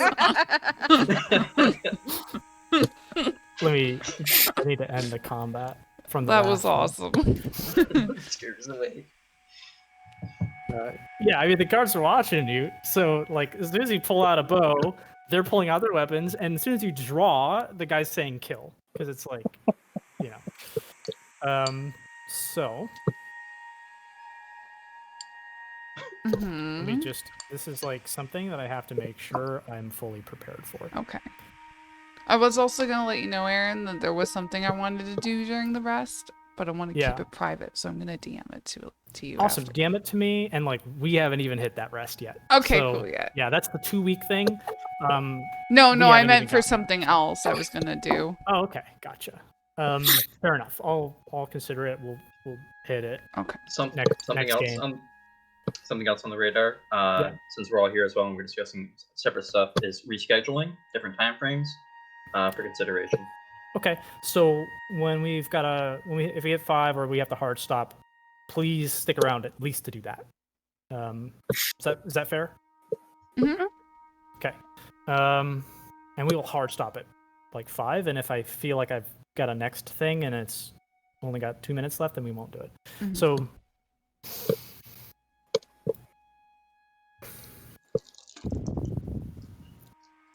Ostos, Hello. you lay down to rest that night. And I want to make sure that I have this real proper, yeah, here we are. Despite the wealth of questions swirling about in your head at any given point in time, sleep manages to find you. Though it's not long before they turn to nightmare. Your eyes open, but not in the sands of the tablelands, somewhere else. And you hear a bell. You sit inside a glass vessel, sand beneath your feet and falling upon your head. Outside, you see the silhouette of your friends before an endless darkness. Each of your friends begin to die horrifically. A slender iron blade piercing through the bottom of a scaled jaw. A colossal maw grinding flesh and bone into red pulp. A massive arm colliding into the back of a mole's skull. For each of these gruesome deaths, you reach out as you have before. Yet now, each time it's in vain. They receive no second chance, only death. And afterwards, your focus returns to the bell. Its chiming ring, a skin-crawling dissonance, though not for its harmless melody, but for the strange, warped creature which holds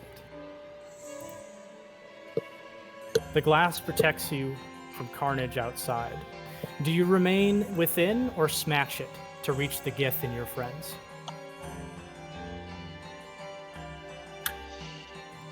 Do I have the bell in my hand? Do I have my bell that I ring normally? No, you have nothing. I will try to smash glass. The glass shatters, sending shards into your skin. Blood drenches the sand. You fight the pain to move towards the Gith that hovers over your allies. You hear something before your vision begins to darken. This pristine. You snap awake, drenched in cold sweat. And in that moment of recovery, you think you might have heard a bell. I will grab my belt and, like, with the tempo, just kind of like, anybody ready. You wait a Ready to moment, talk. but you don't hear it again. Jenny, You're muted. I know. Oh no. What? Jenny, you go to sleep. The cot is comforting and warm, though in your dreams, it becomes warmer. In fact, it becomes unbearably hot. Uh-oh. Light flickers from behind your eyelids, and you open them to see wild flames licking the side of a familiar building. The flames begin to shrink, however, until they're snuffed altogether, and you find yourself inside of it. You see your mother's face. You look up at her as though you're small, and the emotions you feel now become simple, unmarred by poisonous drink and fiery conflict. When she arrives home, you greet her, your heart filled with love and without reservation. She embraces you before unclasping the jewelry from her neck to place on the nearby table. As if by summoning, a figure emerges from the next room. It's Dre, but faceless and cloaked in shadow. The warm expression of your mother is suddenly doused. The remnants are cold fear. Do you try to get a better look at the figure's face? Or do you turn away from it and leave this place? No, look at the figure. Every time you attempt to look at him, he becomes faceless again. Every time you move about, his shadow shifts. And as your curiosity burns brighter, his very form is burned away. Fire fills the building again, consumes you all. Though when you wake, you feel quite cold.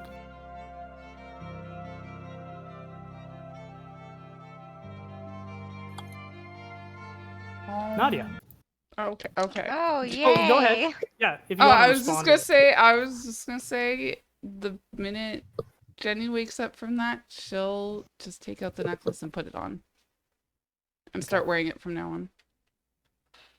All right. I like that. Nadia? Mm-hmm.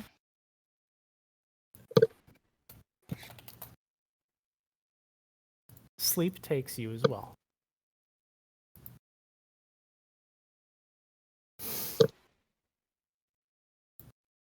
There's a whole setup with music and that kind of thing.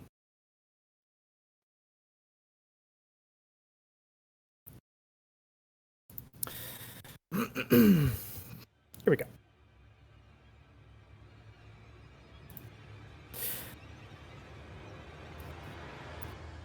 You see robes, gray to resemble your ignorance, unstained with the blood necessary for the Dre mission. Mm-hmm. The mission you rejected, your robes are meant to be red. You find yourself on an island, a great volcanic mountain rising before you.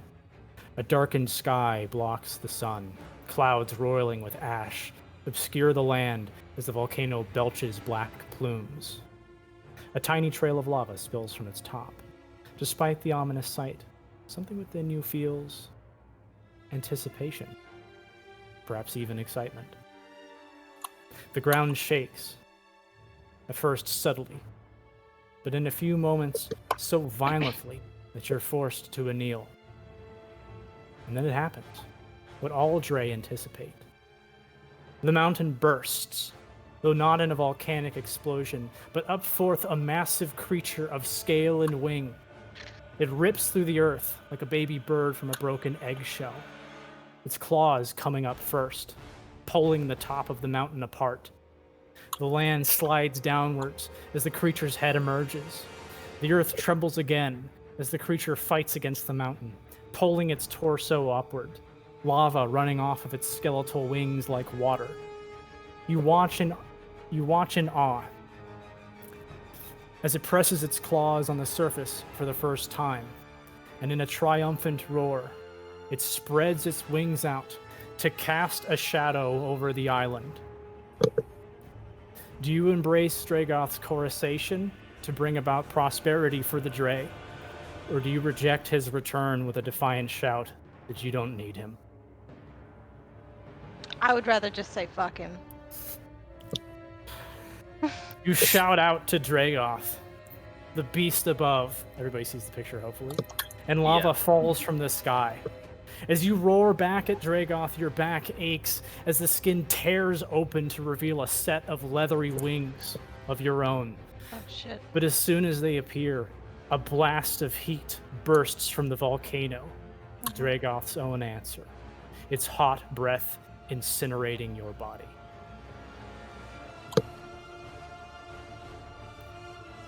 You awake with a pounding heart. And sweat beads. What's that? And sweat beads, apparently. Sure. Zerdos.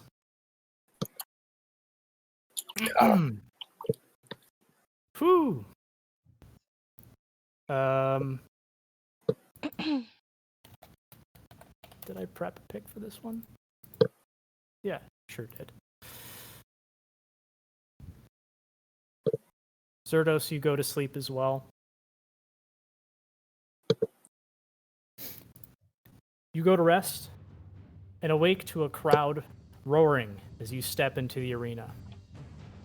Those few who know your name curse it, and the rest boo and hiss at your presence.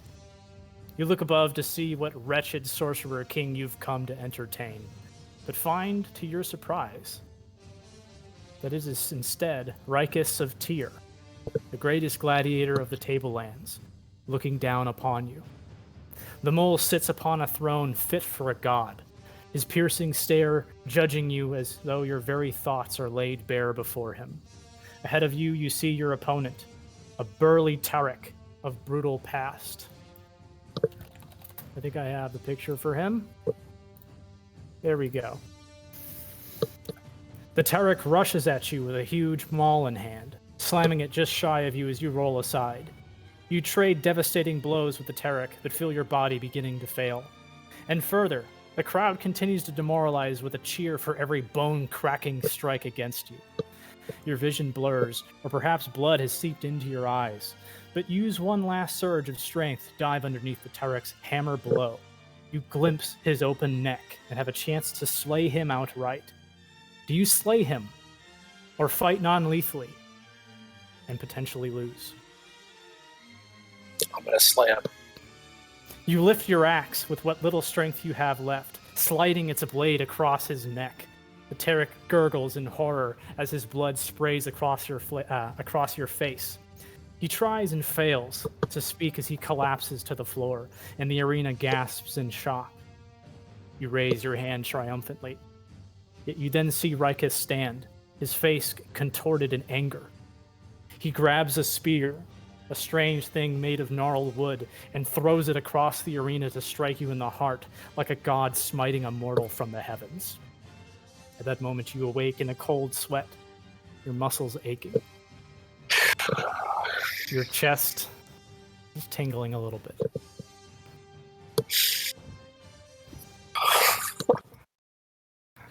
All right, Beastie, you're last but not least.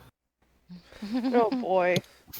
Also, I may have to ask, that was the Conan themed music, right? Yes. Yes, okay. I mean, Dark Sun and Conan, to me, go hand in hand. Oh, yeah, no, absolutely. I was just like, is this Conan music? This has to be, like, yes. I'm so glad I'm my father's daughter right now. Yeah, I've got a very soft spot in my heart for the Conan aesthetic. And, like, the guy who made the art is Brahm, and, like, it's straight up Conan-like style. Okay, moving on. Beastie.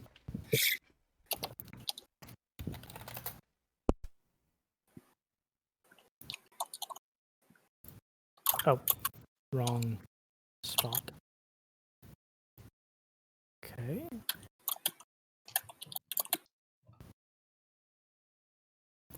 Sorry for the wait on these. These take a kind of prep to sleep.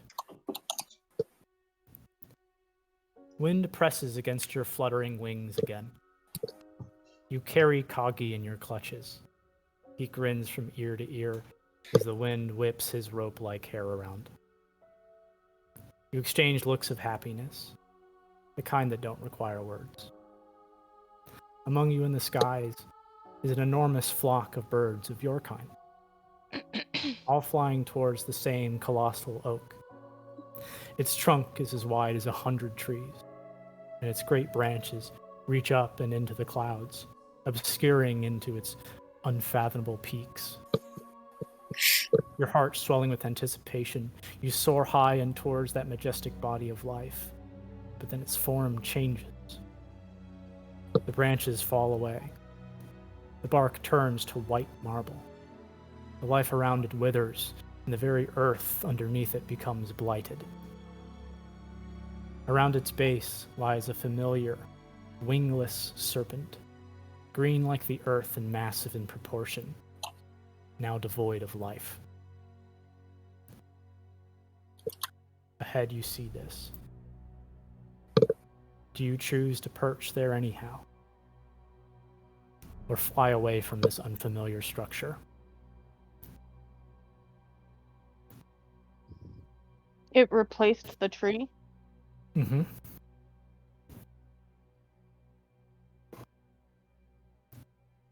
No, I'm flying away from it. As you and your flock turn away, you see the shadow of the dragon fall upon you. Uh-oh. Kagi cries out in fear. But before you and your flock can dive away, a massive fan of flame washes over the sky. You awake in a cold sweat.